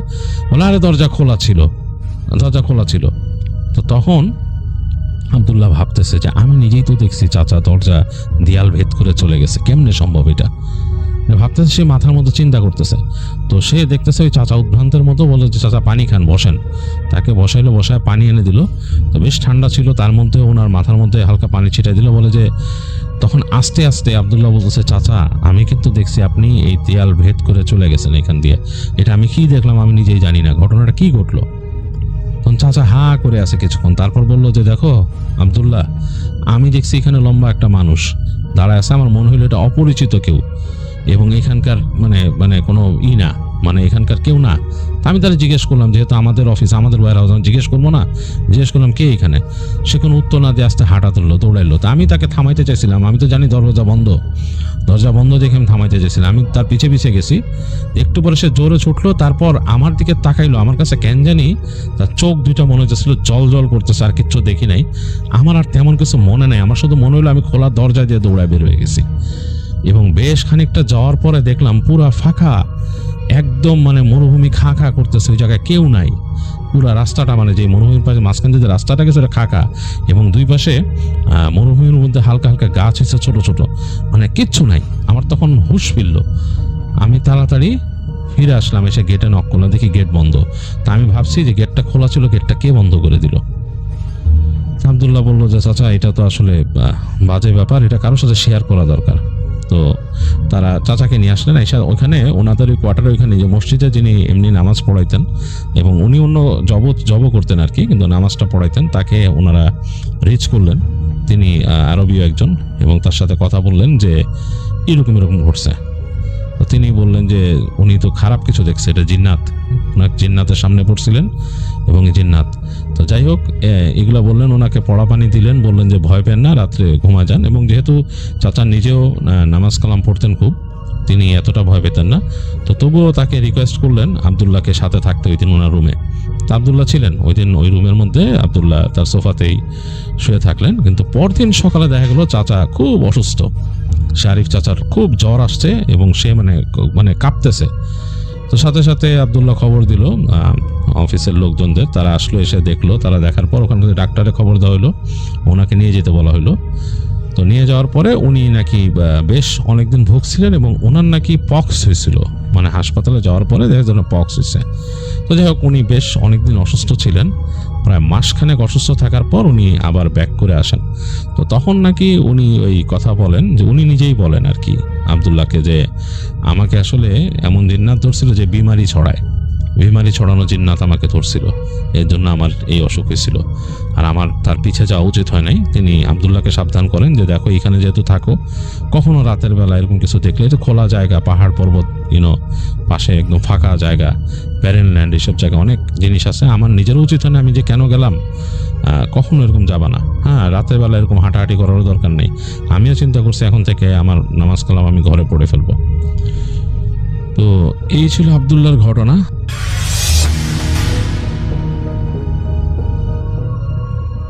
তো চলুন ঘটনা শুনে আসি।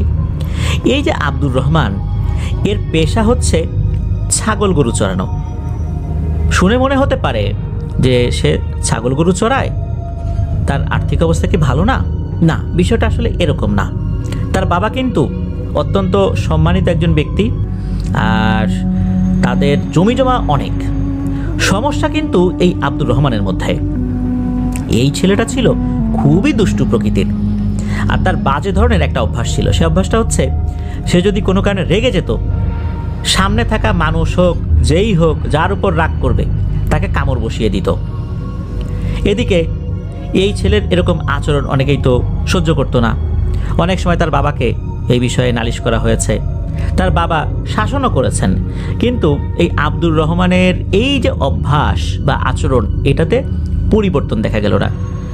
পারিবারিকভাবে, সামাজিকভাবে, অনেকভাবে তাকে শাসন করার চেষ্টা করা হয়েছে, কিন্তু কোনোভাবেই সে এই বদ অভ্যাসটা বদলাতে পারেনি। শোনা যায় সে যখন ক্লাস 3-তে পড়তো, তখন স্কুলের একজন টিচার দুষ্টুমির কারণে তাকে বেত দিয়ে কয়েকটা আঘাত করেছিলেন। তারপর এই আব্দুর রহমান রেগে গিয়ে ওই টিচারের হাতে এমন একটা কামড় বসিয়ে দিয়েছিলেন, এক কামড়ে মাংস উঠে গিয়েছিল। এই বিষয়টা নিয়ে পরবর্তীতে স্থানীয়ভাবে বসা হয়। তখন এই আব্দুর রহমানের বাবা, উনিও খুবই লজ্জিত হন ছেলের এহেন কর্মকাণ্ডে। এরপর সিদ্ধান্ত নেওয়া হয়, গণ্যমান্য ব্যক্তিদের উপস্থিতিতে সিদ্ধান্ত নেওয়া হয় যে আব্দুর রহমানকে স্কুল থেকে টিসি দিয়ে দেওয়া হবে। আর আব্দুর রহমানের বাবাও চিন্তা করলেন, এই ছেলেকে যদি এখানে রেখে দেওয়া হয় তো ভবিষ্যতে আবার এই টাইপের কাজ করবে, কারণ তার এই বদভ্যাস তো বদলানো যাচ্ছে না। এই জন্য তিনিও চিন্তা করলেন, একে দিয়ে আর লেখাপড়া হবে না, ওর কাজ শেষ, ওকে দিয়ে এখন গরু ছাগল চড়ানোই লাগবে। এরপর মূলত আব্দুর রহমানের বাবা, উনি কী করলেন, ছেলেকে স্কুল থেকে নিয়ে একেবারে মাঠের কাজে লাগিয়ে দিলেন। মাঠের কাজ বলতে বাড়িতে যত গরু ছাগল ছিল সেগুলো চড়ানো, সেই কাজই সে ওই ছোটোবেলা থেকে শুরু করেছে। এইখানে গিয়েও কিন্তু একটা সমস্যা দেখা দিচ্ছে, সেটা হচ্ছে গরু ছাগল তো মানুষের মতো না যে বললেই সে শুনবে, যদি না শোনে সে কোনো কিছুর উত্তর দেবে। তারা তো অবলা প্রাণী, তারা তাদের মতো করে চলাফেরা করবে, এটাই বাস্তবতা। এদিকে হতো কি, কোনো গরু ছাগল যদি ছোটাছুটি করতো, আব্দুর রহমান কি করত, ওই গরু ছাগলের পিঠে, ঘাড়ে, পেটে কামড় বসিয়ে দিত। এমন কামড় দিত সেখান থেকে রক্ত বের হয়ে যেত। শুধু যে নিজেদের গরু ছাগলে কামড় দিত তা তো না, সে কিন্তু অন্যের গরু ছাগলেও কামড় বসিয়ে দিত। দেখা যেত যে তাদের খেতে অন্যের গরু ছাগল চলে আসছে, আব্দুর রহমান কিন্তু তার সেই বদভ্যাস সেটা প্রয়োগ করত। এটা নিয়েও কিন্তু অনেক বিচার সালিশ হয়েছে। এক পর্যায়ে গ্রামের লোকজন এই আব্দুর রহমানের নাম দিয়ে দেয় দাঁত কাটা রহমান। দাঁত দিয়ে কামড় দিয়ে কেটে দিত, তো এই জন্য নাম হয়ে গেছে দাঁত কাটা রহমান। আর এই দাঁত কাটা রহমান নামে মোল্লাহাট এলাকার অনেকেই নাকি এই আব্দুর রহমানকে চিনত। এখন যে ঘটনাটি বলবো আর কি, এই ঘটনাটি শুরু হয়েছিল 2012 সালের জানুয়ারি মাসের প্রথম দিকে। তখন কিন্তু প্রচণ্ড শীত। আর এই যে আব্দুর রহমান, তার কিন্তু এই বদ অভ্যাসের কারণে বন্ধু বান্ধব ছিল খুবই কম। তারপরেও তার একজন বন্ধু ছিল, এই বন্ধুটা তারই প্রতিবেশী, তার নাম হচ্ছে শরীফুল গাজী। এই শরীফুল গাজীর সাথে আব্দুর রহমানের সম্পর্ক কিন্তু অনেক ভালো ছিল। এই শরীফুলের বাবার নাম হচ্ছে মরহুম আলম গাজী। উনিও খুবই ভালো একজন মানুষ ছিলেন। কিন্তু এই যে শরীফুল এই আব্দুর রহমানের সাথে যেহেতু বন্ধুত্ব হয়েছে, এই দুইজনের কিন্তু অভ্যাসগত বেশ কিছু মিল ছিল। দুটোই ছিল খুবই দুষ্টু প্রকৃতির। এই কারণে দুজনের মিল কিন্তু খুব ভালোই হয়েছে। তো ঘটনা যে রাতে ঘটে সেই দিনটা ছিল মঙ্গলবার। প্রচণ্ড শীত পড়েছে, আর আমরা জানি শীতকালে কিন্তু খেজুর গাছ কাটা হয়। গাছ কাটা বলতে রস বের করার জন্য গাছের উপরিভাগের একটা নির্দিষ্ট অংশ কাটা হয়। যারা গাছ কাটেন এদেরকে আমরা স্থানীয়ভাবে গাছই বলে থাকি। এই যে শরীফুল আর আব্দুর রহমান, এই দুইজন তো খুবই দুষ্টু। রাতের বেলা খেজুরের রস চুরি করে খেতে তাদের খুবই ভালো লাগে। বিভিন্ন সময় তারা এই কাজ করে। তাদের এলাকায় একজন ব্যক্তি রয়েছেন, তার নাম হচ্ছে নিজাম। এই নিজাম উনি খুবই সাহসী এবং বদমেজাজি একজন মানুষ। তিনি গাছই ছিলেন। অনেকগুলো গাছ উনি গাছের মালিকদের কাছ থেকে নিতেন। সেই গাছের রস সংগ্রহ করবেন, সেখান থেকে উনি গুড় তৈরি করবেন, এগুলো বিক্রি করবেন। এটা ছিল তার পেশা। বিশেষ করে শীতকালে তিনি এই কাজটি করবেনই, যেহেতু উনি বিভিন্ন গাছগুলো মালিকের কাছ থেকে বুঝে নিতেন। সেই কারণে গাছগুলো পাহারা দেয়া, যাতে করে এই গাছের রসগুলো নষ্ট না হয়, এটা তো তার একটা দায়িত্ব। এই জন্য উনি হাঁড়ি পেতেই যে শুধু বসে থাকতেন বা বাড়িতে গিয়ে ঘুমিয়ে যেতেন তা কিন্তু না। উনি হাঁড়ি পাতার পর সারা রাত পাহারা দিতেন, বা রাতের একটা বড় অংশ উনি পাহারা দিতেন। এই কারণে কিন্তু ওনার পাতা হাঁড়ি থেকে রস খাওয়া এটা কিন্তু খুব কঠিন ব্যাপার ছিল। এদিকে এই যে আব্দুর রহমান আর শরীফুল, এই দুইজনও তো কম যান না। এই দুইজনও তো বেশ দুষ্টু।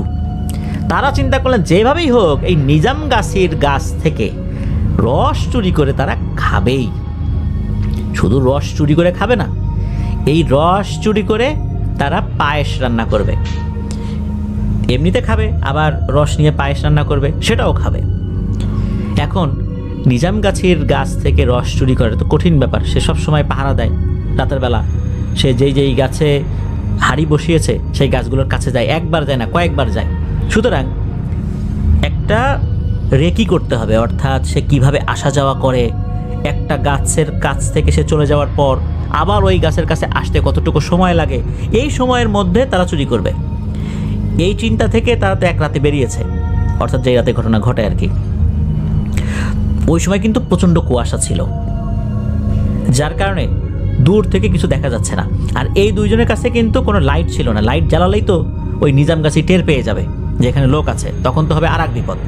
আর নিজাম গাছির যেই হাঁড়ি, এই হাঁড়ি থেকে রস চুরি করে খেতে গিয়ে কত লোকে যে নিজাম গাছির লাঠির হাতের বেদম পিটুনি খেয়েছে তার হিসাব নেই। এই জন্য কিন্তু এই নিজাম গাছির যেই হাঁড়ি, এগুলোতে কেউ চুরি করতে যেত না। এই রিস্ক নিয়েই কিন্তু এই আব্দুর রহমান আর শরীফুল গিয়েছে। যেহেতু তাদের কাছে লাইট ছিল না আর কুয়াশাও ছিল, নিজাম গাছি কিন্তু বুঝতে পারছে না যে এই নিজাম গাছি ছাড়াও দূর থেকে 4টা চোখ, অর্থাৎ 2 জোড়া চোখ নিজাম গাছির উপর নজর রাখছে। নিজাম গাছির কাছে কিন্তু লাইট ছিল, আবার এক হাতে একটা হারিকেনও ছিল, মানে দুটো জিনিসই ছিল। আর হাতে তো একটা লাঠি ছিলই। লাঠি মূলত দেখা যাচ্ছে যে হঠাৎ করে শেয়াল সামনে চলে আসলো, কুকুর সামনে চলে আসলো। আর রাত বেড়েতে হাঁটাচলা করতে গেলে তো কত ধরনের জিনিস সামনে চলে আসতে পারে, সাপ চলে আসতে পারে। যদিও শীতকালে সাপের আনাগোনা কম থাকে, তবুও আসতেই পারে। এই জন্যই মূলত হাতে একটা লাঠি নিয়ে সে চলাচল করতো। আর চোর যদি সামনে পেত, বেধড়ক পিটুনি দিতে সে বিন্দুমাত্র দ্বিতীয়বার চিন্তা করতো না।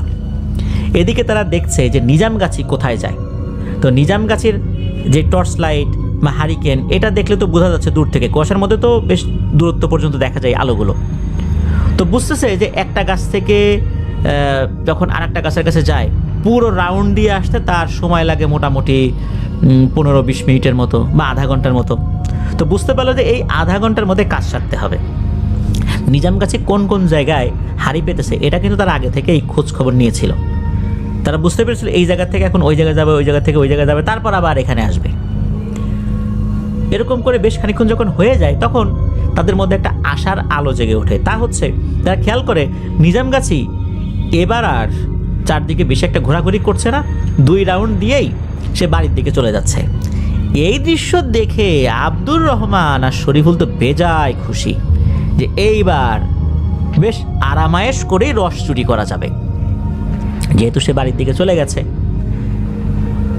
তারা যখন দেখলো নিজামগাছি হাতে হারিকেন নিয়ে যাচ্ছে, মাঝে মাঝে টর্চ লাইটটাও জ্বালাচ্ছে, তারা দেখলো যে নিজামগাছি অনেক দূর চলে গেছে। এরপর তারা তাদের সেই চুরিবিদ্যার প্রয়োগ শুরু করে দিল। তারা গাছে উঠছে, তবে গাছে উঠছে কিন্তু একজন যে নিচে থাকবে আর একজন উপরে থাকবে সেটা এরকম না।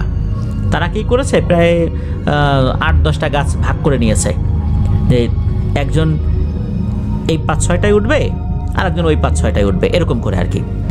আর তারা কিন্তু নিজামগাছিকে খুব ভালো করে চিনতো। সে যে বাড়ি গেলেও ঘুমাবে না এটাও সে জানতো। হয়তোবা আধা ঘন্টা পরে ব্যাক করতো, এখন হয়তো 2 ঘন্টা পরে ব্যাক করবে। সুতরাং একদম নিশ্চিন্ত মনে যে চুরি করতে পারবে বিষয়টা এরকম না।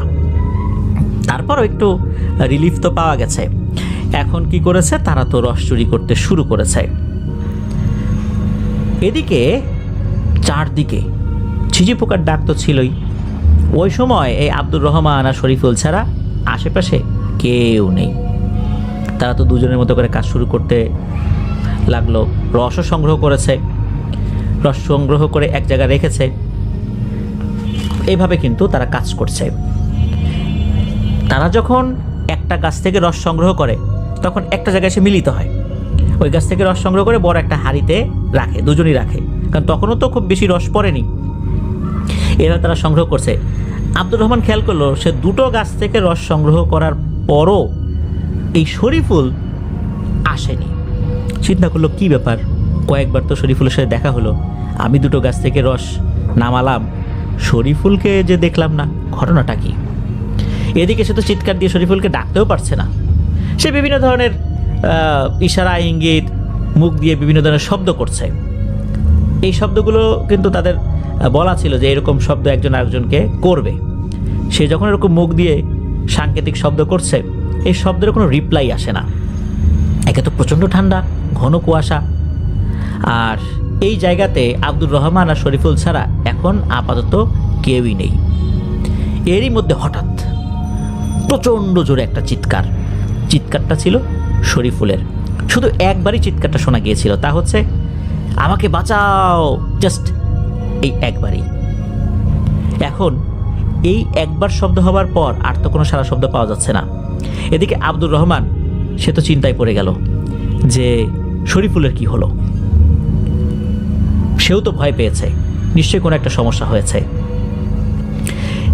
এখন ভয় কাটিয়ে আব্দুর রহমানও 3বার বা 4বার ডাক দিয়েছে শরীফুলকে। শরীফুলের কোনো আওয়াজ পাওয়া গেল না। তখন শরীফুলকে খোঁজার জন্য সে আগানো শুরু করলো। হঠাৎ করে শক্ত কোনো কিছুর সাথে এমন জোরে একটা ধাক্কা খেয়ে মাথার এক পাশে আঘাত পেয়েছে আব্দুর রহমান। সে পড়ে গেল নিচে। ওঠার পর দেখতে পেল যে সে যেই জিনিসটার সাথে ধাক্কা খেয়েছে এটা একটা খেজুর গাছ হতে পারে, কারণ এখানে তো ম্যাক্সিমামই খেজুর গাছ। কিন্তু সে যে পড়ে গিয়েছে ওইখানে আশেপাশে কোনো খেজুর গাছ নাই। যতই কুয়াশা থাক কিছুটা দূরত্ব পর্যন্ত দেখা যাচ্ছে, কিন্তু সে কিসের সাথে ধাক্কা খেলো সে তো কোনো কিছু দেখতে পেল না। তখন আব্দুর রহমান আরও ভয় পেয়ে যায়। এমন সময় সে ফিল করে তার পা ধরে কেউ হ্যাঁচকা টান দিয়েছে, তাকে টেনে হিঁচড়ে নিয়ে যাচ্ছে। সে নিজেকে ছাড়ানোর চেষ্টা করছে কিন্তু পারছে না। ওই সময়ে আব্দুর রহমান নিজেকে যতই চেষ্টা করুক ছাড়ানোর জন্য সে তো পারছে না। এমত অবস্থায় একটা ভয়ঙ্কর গায়েবী আওয়াজ ভেসে আসে, তা হচ্ছে আব্দুর রহমান, অনেক তো মানুষকে বিরক্ত করছিস, মানুষকে, অবলা প্রাণীকে কামড়ে দিয়ে রক্ত বের করেছিস। রক্তের নোনতা স্বাদ দাঁতে লাগার পর খুব ভালো লাগে না? নেশা হয়ে গেছে। আজকে আমি এসব কিছুর শোধ উসুল করব রে।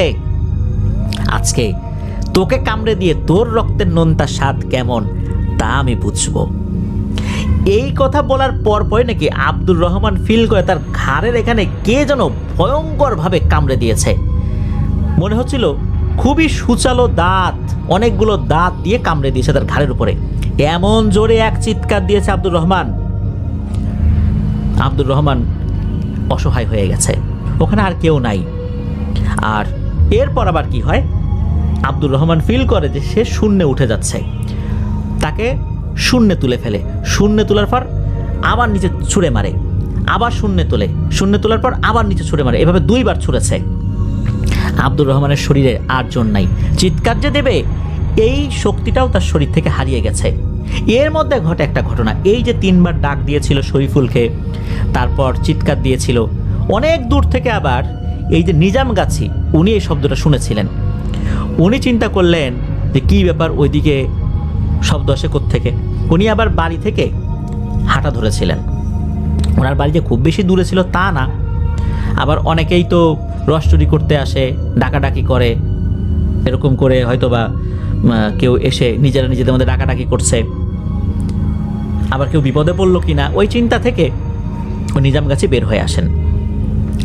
উনি যখন কাছাকাছি চলে আসেন, এসে দেখেন যে এই যে আব্দুর রহমান, তার অবস্থা খুবই খারাপ, তার ঘাড়ের কাছে খুব ভয়ঙ্করভাবে কে যেন কামড়ে দিয়েছে, গল করে রক্ত পড়ছে, সে কাতরাচ্ছে, কোনো কথা বলতে পারছে না। এখন এই যে আব্দুর রহমান, তার যে এই অবস্থা হলো, এই অবস্থা দেখে যে নিজামগাছি সে নিজেও ভয় পেয়ে যায়। এই কারণে ভয় পায় যে আব্দুর রহমানের এই অবস্থা হয়েছে, আর এইখানে তো সবগুলা খেজুর গাছের দায়িত্ব নিয়েছে হচ্ছে এই নিজামগাছি। আব্দুর রহমানের এই অবস্থা হয়েছে, নিশ্চয়ই প্রত্যেক মানুষ বলবে যে সে এই কাজ করেছে, অর্থাৎ আব্দুর রহমান রস চুরি করে খেতে আসছে, আর এই কারণে নিজামগাছি তার এই অবস্থা করেছে। এখন কি অবস্থা হবে? এই আব্দুর রহমানের পরিবার, তারা তো তাকে আস্ত রাখবে না। রস চুরি করে খাওয়ার অপরাধে একজনকে তো এইভাবে জখম করা যায় না। এখন কি করবে? উনি কি এখান থেকে পালাবে না কি করবে? আব্দুর রহমানকে নিয়ে ওনার এখন করণীয় কি? উনি আসলে ওই সময় বুঝে উঠতে পারছে না যে আসলে কি করবেন।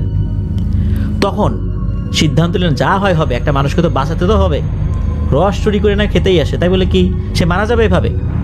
তখন আব্দুর রহমানকে উনি কাঁধে তুলে নিলেন। চিন্তা করেন এখনই আব্দুর রহমানকে তার বাড়িতে নিয়ে যেতে হবে। যখনই কাঁধে তুলে নিয়েছেন, তখনই হঠাৎ করে ভয়ঙ্কর একটা কণ্ঠে আওয়াজ আসে, হ্যাঁ রে নিজামগাছি, তোর সাথে তো আমার কোনো শত্রুতা নাই, তোকে তো আমি কোনো কিছু করি নাই, এ আমার খাবার, ওকে রেখে দিয়ে যা, ওকে এখান থেকে নিবি না, ওর সাথে এখনো বহুত হিসাব নিকাশ বাকি আছে। এই কথা বলার পরপরই এই নিজামগাছি উনি চিন্তা করেন যে বুঝছি ঘটনাটা কি হয়েছে, এ তো ভয়ঙ্কর কোনো একটা জিনের খপ্পরে পড়ে গেছে। এখন এই নিজামগাছি তো জিনের খপ্পরে পড়ে গেছে, এখন কি করবে? এখন কি একে রেখে যাবে? রেখে গেলে হবে একটা বিপদ, আবার যদি রেখে না দিয়ে চলে যান, পরবর্তীতে এই আব্দুর রহমান এখানে পড়ে থাকা অবস্থায় যদি মারা যায়, মারা তো যাবে নিশ্চিত, যেহেতু জিনের খপ্পরে পড়ছে, তখন সব দোষ পড়বে এই নিজামগাছির ঘাড়ে। তখন তার নামে মামলা হবে, জেলে যাবে, নিজেকে কোনোভাবেই উনি নির্দোষ প্রমাণ করতে পারবেন না। কি করা? যেহেতু এই নিজামগাছি খুবই সাহসী একজন মানুষ ছিলেন, উনি সিদ্ধান্ত নিলেন না, এভাবে একটা ছেলেকে ফেলে রাখা যাবে না, ছেলেটা যতই দুষ্টু হোক না কেন, ওকে তো এইভাবে আমি ফেলে রেখে যেতে পারি না। তখনই নিজামগাছি কি করেছেন, উনি চতুর্দিকে একটা দাগ দিয়েছেন, ওনার হাতে তো লাঠিটা ছিলই, লাঠি দিয়ে চতুর্দিকে একটা দোয়া করে দাগ দিয়েছেন। যেহেতু রাতের বেলা উনি চলাচল করতেন, বেশ সাহসী মানুষ ছিলেন, এই সমস্ত নিয়মকানুন ওনার ভালোই জানা ছিল। দাগ যখন উনি দিয়েছেন, তখন আর একটা জিনিস দেখতে পান যে অন্ধকারের মধ্যে হামাগুড়ি দিয়ে কে যেন এগিয়ে আসছে। উনি ভয় পেয়েছেন যে নিশ্চয়ই ওনার এই দাগের দিকে কোনো অশরীরই এগিয়ে আসছে হামাগুড়ি দিয়ে। কিন্তু কিছুক্ষণ পরে ওনার ভুল ভাঙে, উনি দেখতে পান আরে এ তো শরীফুল, এই ছেলেটা হামাগুড়ি দিয়ে ওইদিকে এগিয়ে আসছে। নিজামগাছি বুঝতে পারলেন শরীফুলও নিশ্চয়ই এখানকার কোনো আওয়াজ শুনেছে, সে কোনো একটা জায়গায় এভাবে আহত অবস্থায় পড়েছিল, সে এই দিকটাতে হামাগুড়ি দিয়ে আসছে। শরীফুল আস্তে আস্তে ওই বৃত্তের ভেতরে আসার চেষ্টা করছে। নিজামগাছি চিন্তা করলেন এটা কি কোনো অশরীরের কাজ? শরীফুলের রূপ ধরে ও কি এই বৃত্তের মধ্যে আসার চেষ্টা করছে, নাকি আসলে এটা শরীফুল? এদিকে এই যে শরীফুল কিনা তা তো আব্দুর রহমানের কাছ থেকে জানা যাচ্ছে না, কেননা আব্দুর রহমান তো তখন সেই অবস্থায় নাই, তখন তার অবস্থা খুবই শোচনীয়, যেভাবে রক্ত বের হচ্ছে তাতে মারা যাবার কথা। এদিকে একটা সময় উনি বুঝতে পারলেন যে এইটা আসলেই শরীফুল, কেননা শরীফুলের অবস্থা খুবই খারাপ ছিল। উনি তখন কি করেছেন, ওই বৃত্তের মধ্যে থেকে হাতটা বাড়িয়ে দিয়ে এক হ্যাঁচকা টানে শরীফুলকে বৃত্তের ভিতরে নিয়ে আসছেন। যখনই বৃত্তের ভিতরে নিয়ে আসছেন, এরপর বাইরে থেকে বিভিন্ন ধরনের হুঙ্কার আসতে থাকে, যে তুই কাজটা ভালো করলি না, তুই ওদেরকে আমার কাছে দিয়ে দে। কিন্তু উনি তো একজন মানুষ হিসাবে এই মানবিক মূল্যবোধ হারাই ফেলেন নাই। উনি যতই বদমেজাজি হন, উনি তো বদমেজাজি যাতে করে ওনার রস কেউ চুরি করে না খায়, এই জন্য উনি উদার হলে তো রসের হাড়ি একটাও থাকবে না, এই জন্য উনি বদমেজাজি। তাই বলে তো উনি দুটো মানুষকে মৃত্যুর মুখে ঠেলে দিয়ে এখান থেকে চলে যেতে পারেন না। উনি ওই বৃত্তের ভেতরে বসে আছেন, শরীফুল আর আব্দুর রহমানের মাথা তার কোলে দিয়ে, আর উনি ওনার মতো করে দোয়া দরুদ পড়ছেন। যা জানেন তখনও কিন্তু রাতটা শেষ হতে অনেক বাকি। রাত 1টার দিকেই ঘটনা শুরু হয়েছে, আর শীতকালে ফজরের আজান হতে তো অনেক সময় লাগে। তো দীর্ঘ এই সময় প্রচণ্ড কনকনে ঠান্ডার মধ্যে উনি এইভাবে বসে আছেন, আর এদিকে এরকম হুঙ্কারের শব্দ আসছে। তবে ভয়ঙ্কর কোনো অবয়বে সরাসরি সামনের দিকে দেখা দিচ্ছে না ওই অবয়বটা। তো এরকম চলতে থাকে অনেকক্ষণ একদম ফজরের আজানের আগ পর্যন্ত। ফজর আজান যখন হয়ে যায় তখনও কিন্তু এই নিজামগাছি ওই বৃত্ত থেকে বের হন নাই। আস্তে আস্তে যখন সকাল হতে থাকে তখন কিছু লোকজন ওই দিকটাতে আসতে থাকে যারা কৃষিকাজ করেন। তখন ওই লোকজনদেরকে উনি ডাকেন, লোকজন এসে দেখে এই অবস্থা। এরপর সবাই মিলে ধরাধরি করে এই আব্দুর রহমানকে তার বাড়িতে পৌঁছে দেওয়া হয়, শরীফুলকে তার বাড়িতে পৌঁছে দেওয়া হয়। আব্দুর রহমানের অবস্থা তো খুবই খারাপ ছিল, তাকে দ্রুত হসপিটালে ভর্তি করানো হয়, অনেক রক্ত বেরিয়ে গিয়েছিল। সব ঘটনা খুলে বলেন এই নিজামগাছি। শুরুর দিকে অবশ্য লোকজন নিজামগাছির কথা বিশ্বাস করতে চান নাই, কেননা সবাই ধারণা করেছিল যে নিজেই পিটিয়ে হয়তো বা নিজামগাছি নিজের দোষটা ঢাকার চেষ্টা করছেন। পরবর্তীতে আব্দুর রহমানের যখন সেন্স ফেরত আসে, সে বিষয়টা বলে যে আসলেই এরকম ঘটনা ঘটছিল। তবে নিজামগাছিকে তো আব্দুর রহমান আর ওই সময় দেখতে পায়নি, কারণ তখন তো তার একটা অচেতন অবস্থা ছিল। শরীফুল দেখতে পেয়েছিল আর কি, সে তো ওইভাবে হামাগুড়ি দিয়ে এগিয়ে আসছে। তো শরীফুল মোটামুটি অল্প সময়ের মধ্যে সুস্থ হয়ে যায়। শরীফুল জানায় যে সে যখন আর একটা সাইডে গিয়েছিল তখন কোনো এক অশরীরী তাকে আক্রমণ করে, আর এমনভাবে আক্রমণ করে প্রচণ্ড জোরে মেরেছে এক আসার। এই কারণে তার অবস্থা খারাপ হয়ে যায়। একবারই সে চিৎকার দিতে পেরেছিল। এরপর সে যখন এই দিকটাতে শব্দ শুনেছে, সেই শব্দের উৎস ধরে হামাগুড়ি দিয়ে আগানো শুরু করেছে। আর পিশাচটা তখন তো এই আব্দুর রহমানের দিকে আর নিজামগাছির সাথে কথা বলছে, এই কারণে সে ওই সাইড থেকে আস্তে আস্তে আগাতে পেরেছে। পরবর্তীতে একজন হুজুরের কাছে যখন নিয়ে যাওয়া হয়, হুজুর জানান এই যে আব্দুর রহমান, সে যে এই জায়গায় বে জায়গায় কামড়াকামড়ি করে বেড়ায়, হুটহাট করে বিভিন্ন জনকে কামড়ায়, বিভিন্ন গরু ছাগলকে কামড়ায়। কোনো এক সন্ধ্যার পর নাকি একটা ছোট্ট সুন্দর বাচ্চা গরুকে সে কামড়ে দিয়েছিল, লেজে কামড় দিয়েছিল। মূলত এই বাচ্চা গরুটা ছিল হচ্ছে ওই রাতের ওই ভয়ঙ্কর জিনের সন্তান। সে ওই গরুর বেশে রাতের বেলা খেলাধুলা করছিল, আর কোনো কারণ ছাড়াই আব্দুর রহমান ওই গরুর লেজে কামড়ে দিয়েছিল। এটা তার বদভ্যাস হয়ে গিয়েছিল। এটার প্রতিশোধ নেওয়ার জন্যই মূলত নাকি ওই অবয়বটা এসেছিল। ওই অবয়বটা এটাও বলেছিল যে বহুদিন সে তাকে ছিল, কবে আব্দুর রহমানকে পাওয়া যায়। ওই রাতে আব্দুর রহমানকে সে পেয়ে যায়, যার কারণে সে প্রতিশোধ নেবার চেষ্টা করেছে। কিছুটা প্রতিশোধ সে নিতে পেরেছে। তার ইচ্ছা ছিল আব্দুর রহমানকে একদম জানে মেরে ফেলা এবং তাকে খেয়ে ফেলা, যেহেতু তার সন্তানকে সে রক্তাক্ত করেছে, এটা তার একটা ক্ষোভ ছিল। কিন্তু সে পারেনি এই নিজামগাছির কারণে। আল্লাহর অশেষ রহমত ছিল, ওই সময় নিজামগাছি চলে আসছে, এই কারণে তার উদ্দেশ্যটা সফল হয়নি। তো এরপর যেটা হয় সেটা আসলে আমাদের মধ্যে আশা জাগায়। এতদিন অর্থাৎ সেই ছোটবেলা থেকে এই আব্দুর রহমানের যে বদভ্যাসটা ছিল, আব্দুর রহমান এই বদভ্যাস থেকে নিজেকে পুরোপুরিভাবে আল্লাহর রহমতে মুক্ত করতে পারেন। এই ঘটনার পর থেকে সে একদম পুরোপুরি স্বাভাবিক হয়ে যায়, তার আচার আচরণে অনেক পরিবর্তন চলে আসে। আগে সেই দুষ্টুমি শেয়ার করে না। এই যে শরীফুল, যে সেও আগের মতো আর দুষ্টু থাকে না, তারা একদম স্বাভাবিক হয়ে যায় আর কি। আব্দুর রহমানের নাম যে দাঁত কাটা রহমান হয়ে গিয়েছিল, এই দাঁত কাটা রহমান নামে এখনও যদিও বা অনেক মানুষ চেনেন, তবে এখন যে কাউকে সে কামড়ে দেবে এই অবস্থান নাই। সেই অবস্থা থেকে আল্লাহর রহমতে পুরোপুরি মুক্ত হয়ে গেছেন। ছোটবেলা থেকে অনেক শাসন করেও যে কাজটি হয়নি, এই ঘটনার মাধ্যমে সেই কাজটি হয়ে গেছে।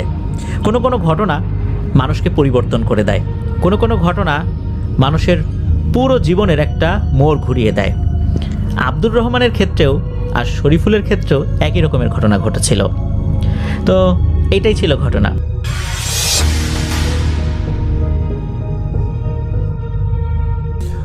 আসসালামু আলাইকুম, আমি ইশরাত। আজকে আমি যে ঘটনাটি শেয়ার করতে যাচ্ছি সেটি রিসেন্ট একটি ঘটনা। আমি বিশেষ কিছু কাজে আমার গ্রামের বাড়িতে এসেছি এবং এই ঘটনাটি এখানেই আমার একজন রিলেটিভ থেকে কালেক্ট করা, অথবা বলা চলে এটি আমার একজন রিলেটিভেরই ঘটনা। আমার বড় বোন কিছুদিন আগে উমরা পালন করে এসেছেন, তো সেখান থেকে কিছু খেজুর, জমজমের পানি এবং সকল আত্মীয় স্বজনের জন্য কিছু হাদিয়া এনেছিলেন। সেটা সব রিলেটিভদের মাঝে দিয়ে দেওয়া হয়েছিল। আমরা অনেকের বাসায় যেতে না পারায় তারাই আমাদের বাসায় এসেছিলেন এসব হাদিয়া নিয়ে যেতে। তো আমাদের গ্রামে থাকাকালীন একজন রিলেটিভ এসে তাদের হাদিয়া নিয়ে যান। তিনি সম্পর্কে আমার আপন মামি হন। তো মামি চলে যাওয়ার পর আম্মা আবার সন্ধ্যার দিকে মামিকে কল করেন খোঁজ খবর নেওয়ার জন্য যে ঠিকমতো পৌঁছে গেছে কিনা, ভালো মন্দ ইত্যাদি। তো কল দেওয়ার সাথে সাথে আম্মা ফোনের ওই পাশ থেকে শুনতে পাচ্ছিলেন বেশ হইচই, মানে একদম কান্নাকাটির রোল পড়ে গেছে এমন অবস্থা এতই খারাপ যে আম্মা ফোনটা কেটে দেন। এরপর আম্মা আবারও কল করেন তাদের অবস্থা জানার জন্য। এবারের বার মামি ফোন রিসিভ করে। এরপর আম্মা মামিকে জিজ্ঞেস করেন, কি হয়েছে ভাবি, আপনাকে কল করলাম কিন্তু ফোনের ওপাশ থেকে কান্নাকাটি চিল্লাচিল্লি শব্দ কেন? এরপর মামি বলতে শুরু করলো। এখানে কিছুক্ষণ থেমে যেতে চাই। মামিদের বাসায় কি হয়েছে সেটা বলার আগে আমি কয়েক বছর আগে পিছিয়ে যেতে চাই। কয়েক বছর আগে তাদের বাড়ির জায়গায় এবং তাদের পরিবারের সাথে কি ঘটেছে তা বলতে চাই, শুধুমাত্র ঘটনা বোঝার সুবিধার্থে। আমার মামিদের বাসার অবস্থান ঠিক এমন ছিল যে সেখানে আশেপাশে কোনো এলাকায় লোকালয় ছিল না, মানুষজন কম ছিল। মেইন রোডের সাথেই কিন্তু জঙ্গলি কাশফুল দিয়ে ঘেরা জনমানব শূন্য একটি জায়গা, এবং ওনারা যে জায়গায় বাসা করেছেন সেই জায়গা নিয়ে একটা বিশেষ ঘটনা রয়েছে যা পুরো গ্রামে এক প্রকার কৌতূহলের সৃষ্টি করেছিল। ঘটনাটা ঠিক এরকম ছিল যে একদিন রাত করে একটা লোক কাজ শেষ করে তার বাসার উদ্দেশ্যে রওনা দেন। যেহেতু জায়গাটা মেইন রোডের সাথেই, তো সেই জায়গা হয়েই সবাইকে যার যার বাসায় যাওয়া লাগতো। তো নির্জন রাতে লোকটা সেই জায়গা দিয়ে যাচ্ছিলেন। হাঁটতে হাঁটতে দেখতে পান একটা মেয়ে লাল শাড়ি পরে বেশ হেলে দুলে একটু ঢং করে আবেদনময়ী ভঙ্গি বানিয়ে হেঁটে হেঁটে যাচ্ছে। তো মেয়েটার চেহারা হাত দিয়ে লাল শাড়ির আঁচল দিয়ে ঢাকা। এখানে বলা যায় যে লোকটার চরিত্র ভালো ছিল বলে সেই মেয়েটার কোনো ইশারায় তিনি পাত্তা না দিয়ে সোজাই বাড়ির দিকে হাঁটা দেন। অন্য আরেকদিন ঠিক একইভাবে একই জায়গায় একই মেয়েকে এইরকমভাবে অনেক লোকজনই দেখতে পাওয়া শুরু করে। এইভাবে পুরো গ্রামে জানাজানি হয়ে যায়, বেশ কৌতূহল সৃষ্টি হয়, পুরো গ্রামে শুরু হয়। এই খবর শুনে গ্রামের একটি লোকের ইচ্ছা হয় সেই মেয়েটির সাথে দেখা করবে। তো লোকটার নাম ছিল খলিল। তার নিয়তি ছিল সেই মেয়েটার সাথে ভালো এবং ঘনিষ্ঠ সম্পর্ক তৈরি করবে। তো খলিল সাহেবের স্বভাব ঠিক এমন ছিল যে তার একটা স্ত্রী থাকা সত্ত্বেও সে খুঁজে খুঁজে গ্রামের ডিভোর্সি নারীদের একদিনের জন্য বিয়ে করত, যাকে আঞ্চলিক ভাষায় হিল্লা বিয়ে অথবা হালালা নিকা বলে। যাদের জানা নেই তারা অনুগ্রহ করে নিজ দায়িত্বে জেনে নেবেন। একদিন রাতে খলিল সাহেব সেই মেয়েটার পিছু নেবেন বলে চিন্তা করেন। তিনি মেইন রোডে মেয়েটার জন্য অপেক্ষা করতে থাকেন। ধীরে ধীরে অনেক রাত হয় এবং খলিল সাহেব এরকম শুনতে পায়, ঘুঙরুর শব্দ শুনতে পায়, নূপুরের শব্দ, দূর থেকে আসছে কেউ হেঁটে। তো আপনার নূপুরের শব্দ অনেকেই শুনেছেন, কিন্তু এটা ছিল ঘুঙরু, এটা একটু আলাদা। এরপর ধীরে ধীরে লাল শাড়ির আঁচল দেখা যায় দূর থেকে। পুরো একটা রূপবতী মেয়ে দেখতে পান খলিল সাহেব আবেদনময় ভঙ্গিতে। খলিল সাহেব নাকি মনে মনে বলছিলেন যে আজকে ওকে দেখেই ছাড়বো। এরপর তিনি সেই মেয়েটির পিছু নেন। হাঁটতে হাঁটতে মেয়েটার পিছু নিতে নিতে তার খেয়ালই ছিল না যে সে মেইন রোড থেকে জঙ্গলের ভেতর ঢুকে গেছে। এরপর নাকি তিনি খেয়াল করলেন বেশ দূর হতে মেয়েটার হাঁটা থেমে গেছে। এরপর খলিল সাহেব গাছের পেছনে লুকিয়ে যান দেখার জন্য যে মেয়েটা এখন কি করবে বা কোথায় যাবে। এরপর মেয়েটার হাব ভাব এবং অবস্থা বুঝেই মেয়েটার নিকটবর্তী যাবেন তিনি দেখেন হঠাৎ চোখের এক পলকেই নাকি এই মেয়েটা একদম খলিল সাহেবের চেহারা বরাবর দাঁড়িয়ে আছে। খলিল সাহেবের কিছু বুঝা ওঠার আগেই সেই মেয়েটা তার ঘোমটা খুলতে ফেলে এবং কেমন একটা বলে স্পার্ক করে, যেটা খলিল সাহেবের মনে হচ্ছে যেটা ঝলকানি বলা যায়, বজ্রপাতের মতো ঝলকানি দিয়ে ওঠে, যার ফলে খলিল সাহেবের চোখ ব্যথা হয়ে ওঠে এবং সাময়িকের জন্য তিনি চোখ বন্ধ করে ফেলেন। খলিল সাহেবের কপাল এত ভালো ছিল যে শুধুমাত্র মেয়ে নামক এই অবয়বটির বজ্রপাতের ন্যায় ঝলকানি দেখে শেষ হয়ে যাবে। চোখ খোলার সাথে সাথে তিনি দেখলেন বাজে চেহারার একটা হাসি। খলিল সাহেব মাটিতে চিত হয়ে পড়ে। এরপরেই নাকি সেই মেয়ে অবয়বটি খলিল সাহেবের বুকের উপর চেপে বসেন। তার মুখের সাথে মুখ লাগিয়ে কিছুক্ষণ ধরে রেখে খলিল সাহেবের ঘাড়ে, নাকে, মুখে সব জায়গায় কামড় দিতে থাকেন। এই কামড়ের তীব্র যন্ত্রণায় অবশেষে খলিল সাহেবের ভাগ্য খুলে যায় এবং তিনি অজ্ঞান হয়ে পড়েন। ভাগ্য খুলে যাওয়ার কথা এই জন্য বলা হচ্ছে কারণ তিনি সজ্ঞানে থাকলে আরও কিছু দেখতেন বা অনেক কিছু অনুভব করতেন। সকালে গ্রামবাসী খলিল সাহেবকে সেই মেন রোডের পাশেই পড়ে থাকতে দেখেন। তাকে লোকজন তুলে নিয়ে বাড়িতে নিয়ে আসে সেখান থেকে প্রায় সারা গ্রামে ছড়াছড়ি হয়ে যায়, ঘটনাটা রটারটি হয়ে যায়, একদম যে রটিয়ে যায়। এরপর থেকে নাকি সেই মেয়ে অভাবটিকে আর কখনো সেখানে দেখা যায়নি এবং এর বেশ কিছুদিন পর সবাই ভুলেও যায় এবং প্রায় অনেক বছর পর আমার মামারা সেখানে বাড়ি করেন থাকার জন্য। বাড়ি করার পর সেখানে থাকাকালীন তারা নাকি টিনের চালের উপর প্রায়ই ইট পাটকেল ছুঁড়ে ফেলার শব্দ পেতেন। আবার কখনো মধ্যরাতে টিনের চালের উপর কাউকে প্রস্রাব করতেন এরকম শব্দ পেতেন। মামাদের বাড়ির অবস্থা এমন অবস্থা শুনে আমি কখনোই তাদের বাড়িতে এক রাতের জন্য থাকতাম না, অথবা আমার আম্মা কোনোদিন আমাকে থাকতে দেয়নি। এর একটা মুখ্য কারণ ছিল যে আমার মেজো আপু নাকি তাদের বাড়িতে একদিন থেকেছিল এবং সেই রাতেই সে নাকি কিছু একটা দেখে বেশ ভয় পেয়েছিল। তো আপু যখন বাচ্চা ছিল তাই হয়তো সঠিকভাবে জিনিসটা ব্যাখ্যা করতে পারেনি, তবে সেই রাতের পর থেকে আমার আপুর খুব বাজেই খিঁচুনি ধরা পড়তো। কিছুদিন পরপরই যার প্রভাব তার ব্যক্তি জীবনে অনেক বাজে প্রভাব পড়েছিল। এভাবে মামারা তার পুরো পরিবার নিয়ে বাসায় এসব ফেস করতে থাকা শুরু করে। কোনো একদিনের ঘটনা, আমার মামাতো বোন মিম তিনি দুপুরবেলা ঘুমাচ্ছিলেন। সেদিন বাসায় কেউ ছিল না। ঘুমানোর অবস্থায় মিম আপুকে কে যেন গলা টিপে ধরে। আপুর এই মরে যায় অবস্থা তখন। বাসায় যেহেতু কেউ ছিল না তাই মিম আপু কোনোভাবেই কোনো সাহায্য পাচ্ছিলেন না, কিন্তু কীভাবে যেন এক প্রকার ধস্তাধস্তি করে মিম আপুকে ছেড়ে দেওয়া হয়। এরপর থেকে নাকি মিম আপু তার গলায় তীব্র জ্বালা অনুভব করতেন এবং হাত দিয়ে অনুভব করলেন গরম তরল ন্যায় কিছু একটা বের হচ্ছে। আয়নার সামনে নাকি গিয়ে দেখেন তার গলায় গভীর ক্ষত হয়ে খামচির দাগ পড়ে গেছে, যা হতে রক্ত পড়ছিল। মিমাপুরের গলার খামচির দাগ আমিও দেখেছিলাম, আর আমি কনফিডেন্টলি বলতে পারবো যে ভাইয়া এটা কোনো মানুষের হাতের খামচির দাগ হতে পারে না। এত মোটা এত গভীর কোনো পশুর হাতের থাবা মনে হচ্ছিল। এর অনেকদিন পর মিমাপু নাকি পড়ার টেবিলে বসে পড়ালেখা করছিলেন। এরপর কীভাবে যেন অদৃশ্য কিছু একটা তার খাতা টেনে ছুঁড়ে ফেলে দেন এবং মিমাপু মামিকে ডাকতে থাকেন। সেই সময় নাকি মিমাপুর চুলের মুঠি ধরে কে যেন তাকে চেয়ার হতে নিচে ফেলে দেন। এগুলো নিয়ে আমাদের পরিবারের অনেকে আলোচনা করে। মামারা কোনো রকমের কোনো রুকাইয়া ট্রিটমেন্ট করিয়েছিলেন কিনা তা আমার জানা নেই, তবে মিমাপুর বিয়ে হয়ে যায় এবং 2টি ছেলে ও 1টি মেয়ে রয়েছে পরবর্তীতে। সেখানে 2টি ছেলের মধ্যে একটি ছেলের আমার মেজো আপুর মতো খিচুড়ি ধরা পড়ে কিছুদিন পর, যার কোনো কারণ ডাক্তাররা বলতে পারেননি। মিমাপু তার হাজবেন্ড এবং ছেলে মেয়েদের নিয়ে মামার বাড়িতেই থাকেন। এখন বলবো রিসেন্ট ঘটনা ঘটে যাওয়া প্রথম থেকে করা সেই ঘটনাগুলো। তো আম্মা যখন মামিকে কল দিয়েছিলেন এবং জিজ্ঞেস করছিলেন তার বাসায় এত হইচই কিসের, মামি যার কথা বলছিলেন সে হলো আমার মামাতো বোনের মেয়ে ঝুমু নাকি এক্সাম ছিল, সে সকালে পড়তে বসে এবং পড়ার টেবিলে বসা অবস্থায় ঝুমু নাকি অনুভব করে তার হাত পা বড় বড় মনে হচ্ছে। সেই বিষয়টা মিমাপুকে জানায়। তো মিমাপু ভেবেছেন হয়তো পড়ালেখা করছে তাই ব্রেনে চাপ পড়ে এমন অনুভব হচ্ছে। তারপর নাকি মিমাপু ঝুমুকে বলেন যে তুমি সারাদিন পড়ালেখা করছো তাই হয়তো রেস্টের অভাবে তোমার কাছে এমন মনে হচ্ছে।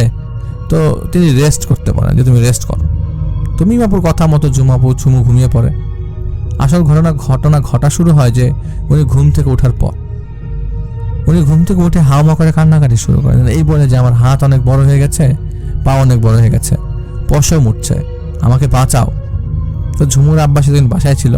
তিনি হুজুর মানুষ হলেও দক্ষ কবিরাজ এবং রাকি যাই বলি না কেন তার মধ্যে তার কিছুই ছিল না। তো অল্প বিদ্যা ভয়ঙ্কর বলতে যা হয় তিনি ঝুমুর অবস্থা দেখে উল্টাপাল্টা ঝাড়ফুঁক শুরু করে দেয়। তো তখন ঝুমু পজেস্ট হয়ে যায় এবং পাগলামি শুরু করে দেয়। ঝুমুকে ঝাড় করার অবস্থায় নাকি মিমাবু হঠাৎ লাফাতে শুরু করে এবং তার ঝাপটিকে দুলাভাইকে ধরে বসে। তো মিমাপু দুলাভাইকে থামতে বলে আর বুকে খামচানো শুরু করে, কামড় দেওয়া শুরু করে। একদিকে মিমাপু অপরদিকে ঝুমুর বয়স 13 হবে বা 14 হবে। এই বাচ্চা মেয়েটার শক্তি নাকি এত বেশি বেড়ে যায় যে 3জন মিলেও তাকে ধরে রাখতে পারছিল না। দুজনের অবস্থা এমন অবস্থা যে পুরো পরিবারের বেহাল দশা। এরপর আরেকটি যে ভুল করা হয় তাহলে অনভিজ্ঞ ভণ্ড একজন মহিলা কবিরাজকে ডাকা হয়, যে এসে ঝুমুরের নাকে মুখে মরিচ মেখে দেয় আর বলে। এর ফলে ঝুমু এক প্রকার সবার হাত ছাড়ি মেরে রাগে ক্ষোভে চটে যায়, লাফাতে থাকে আর বলতে থাকে আগুন নিয়ে খেলতে নেই। আর ঝুমুর এই অবস্থায় আম্মা মামিকে কল দিয়েছিলেন ওই সময়টায় যখন চিৎকার চেঁচামেচি চলছিল। তো এটাই কারণ ছিল। ঝুমুর বর্তমান অবস্থা এবং কেনই বা তাকে পজেস্ট করা হয়েছে তা আমাদের জানা নেই আপাতত। তবে আমরা সবাই ধারণা করছি তাদের বাসার জায়গাটা খারাপ বলেই হয়তো এইসব জিনিস ফেস করতে হচ্ছে। তবে এটা কেবল ধারণাই মাত্র, আসল খবর কেবলমাত্র আল্লাহ জানেন। তবে এইটুকু শুনেছি তাদের পরিবারের জন্য নাকি ভালো একজন রাখির সন্ধানে আছে মামি। পরবর্তীতে কিছু জানতে পারলে শেয়ার করার চেষ্টা করব।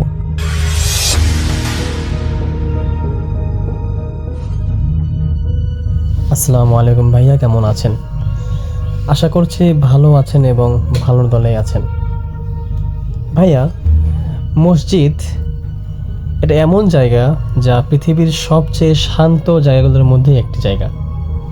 কিন্তু যদি কোনো ইমাম সাহেব নিজেই বলেন এক রাতে তিনি মসজিদের ভেতরে এমন কিছু দেখেছিলেন যার কথা মনে পড়লে সে আজও তার শরীর কেঁপে ওঠে। আজকের ঘটনা পাঠিয়েছেন একজন ইমাম সাহেব মানুষ। আজকের ঘটনা বহু বছর আগের। তিনি বলেন সেদিন রাতে তিনি ভেবেছিলেন একজন মুসল্লি তাহাজ্জুদের নামাজের সময় এখানে নামাজ পড়তে আসছে, কিন্তু ফজরের নামাজের আগে তিনি বুঝতে পারেন যে ব্যক্তি তার পিছনে দাঁড়িয়ে নামাজ পড়ছিল সে আসলে মানুষ ছিল না। পাঠিয়েছেন মওলানা আবু তাহের সাহেব, সুনামগঞ্জ থেকে। 2017 সালের ঘটনা। আমি তখন একটি গ্রামের জামে মসজিদে নামাজ পড়াই। মসজিদটি ছিল প্রায় 80 বছরের পুরনো। দিনের বেলাতে মুসল্লিতে ভরা থাকতো, কিন্তু ইশারের পর পুরো এলাকা প্রায় ফাঁকা হয়ে যেত। মসজিদের পিছনে ছিল পুরনো কবরস্থান। গ্রামের বয়স্ক লোকেরা প্রায় বলতেন, হুজুর রাতের বেলা একা বেশি সময় থাকবেন না।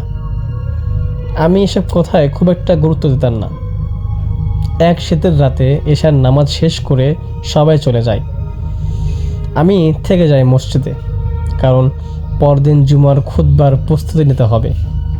রাত বাড়তে থাকে, 11টা, 12টা, 1টা। এভাবে পুরো মসজিদ যেন নিস্তব্ধ হয়ে যায়। হঠাৎ দরজার বাহিরে কারো হাঁটার শব্দ পেলাম, ধাপ ধাপ করে। আমি প্রথমে মনে করেছিলাম যে হয়তো কোনো মুসল্লি আসছে, কিন্তু এত রাতে সাধারণত কেউ আসে না। কিছুক্ষণ পর মসজিদের দরজা ধীরে ধীরে খুলল। একজন লোক ভিতরে ঢুকলো, সাদা পাঞ্জাবি, সাদা টুপি, মাথা নিচু করে। লোকটি কিছু না বলে শেষ কাতারে গিয়ে দাঁড়ালো। আমি জিজ্ঞাসা করলাম, ভাই কিছু বলবেন? কোনো উত্তর নেই। আমি ভাবলাম হয়তো তাহাজ্জুদ পড়তে আসছে, তাই আমি আর কিছু এক্সট্রাভাবে জিজ্ঞাসা করলাম না। রাত তখন প্রায় 2টা বেজে গেছে। আমি কোরআন তেলাওয়াত করতেছিলাম। হঠাৎ খেয়াল করলাম লোকটা এখনও একই জায়গায় দাঁড়িয়ে আছে, একটুও নড়েনি। আমার কেমন যেন অস্বস্তি লাগতে শুরু করলো। আরও কিছুক্ষণ পর আমি আবার তাকালাম, দেখলাম লোকটা এখনও দাঁড়িয়ে আছে, একই ভঙ্গিতে, একইভাবে। তখন আমি উঠে তার দিকে হাঁটতে শুরু করলাম।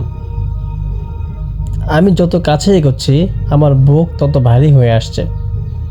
লোকটার কাছে গিয়ে বললাম, ভাই আপনার কি শরীর খারাপ? সে ধীরে ধীরে মাথা তুলল, আর আমি জমে গেলাম, কারণ তার মাথায় বা তার মুখে কোনো চোখ ছিল না। চোখের জায়গায় শুধু কালো অন্ধকার। আমার গলা শুকিয়ে গেল। আমি এক পা পিছিয়ে এলাম। ঠিক তখনই সেই ব্যক্তিটা প্রথম কথা বলল, হুজুর। যার গলা ছিল একদম মানুষের মতো না। মনে হলো অনেকগুলো কথা, অনেকগুলো গলা একসাথে কথা বলছে যেন। এবং তিনি বললেন, হুজুর আজান হতে আর কত দেরি আছে? আমি কোনো উত্তর দিতে পারলাম না। সে আবারও বলল, আমি অনেক দিন ধরে অপেক্ষা করছি। ঠিক তখন পুরো মসজিদের বাতি কয়েকবার জ্বলে নিভে উঠল। আমি দ্রুত আয়াতুল কুরসি পড়তে শুরু করলাম। লোকটা ধীরে ধীরে হাসলো, তারপর সে পিছিয়ে যেতে লাগলো, কিন্তু তার পা কোনোভাবেই মাটিতে লাগছিল না। সে ভাসতে ভাসতে শেষ কাতারের দিকে চলে গেল, আর তারপর অদৃশ্য হয়ে গেল। পুরো মসজিদ ফাঁকা হয়ে গেল। আমি ভাবলাম হয়তো আজকের মতো এখানে ঘটনা শেষ, কিন্তু আসল ভয় তখনও বাকি ছিল। রাত প্রায় 3:30।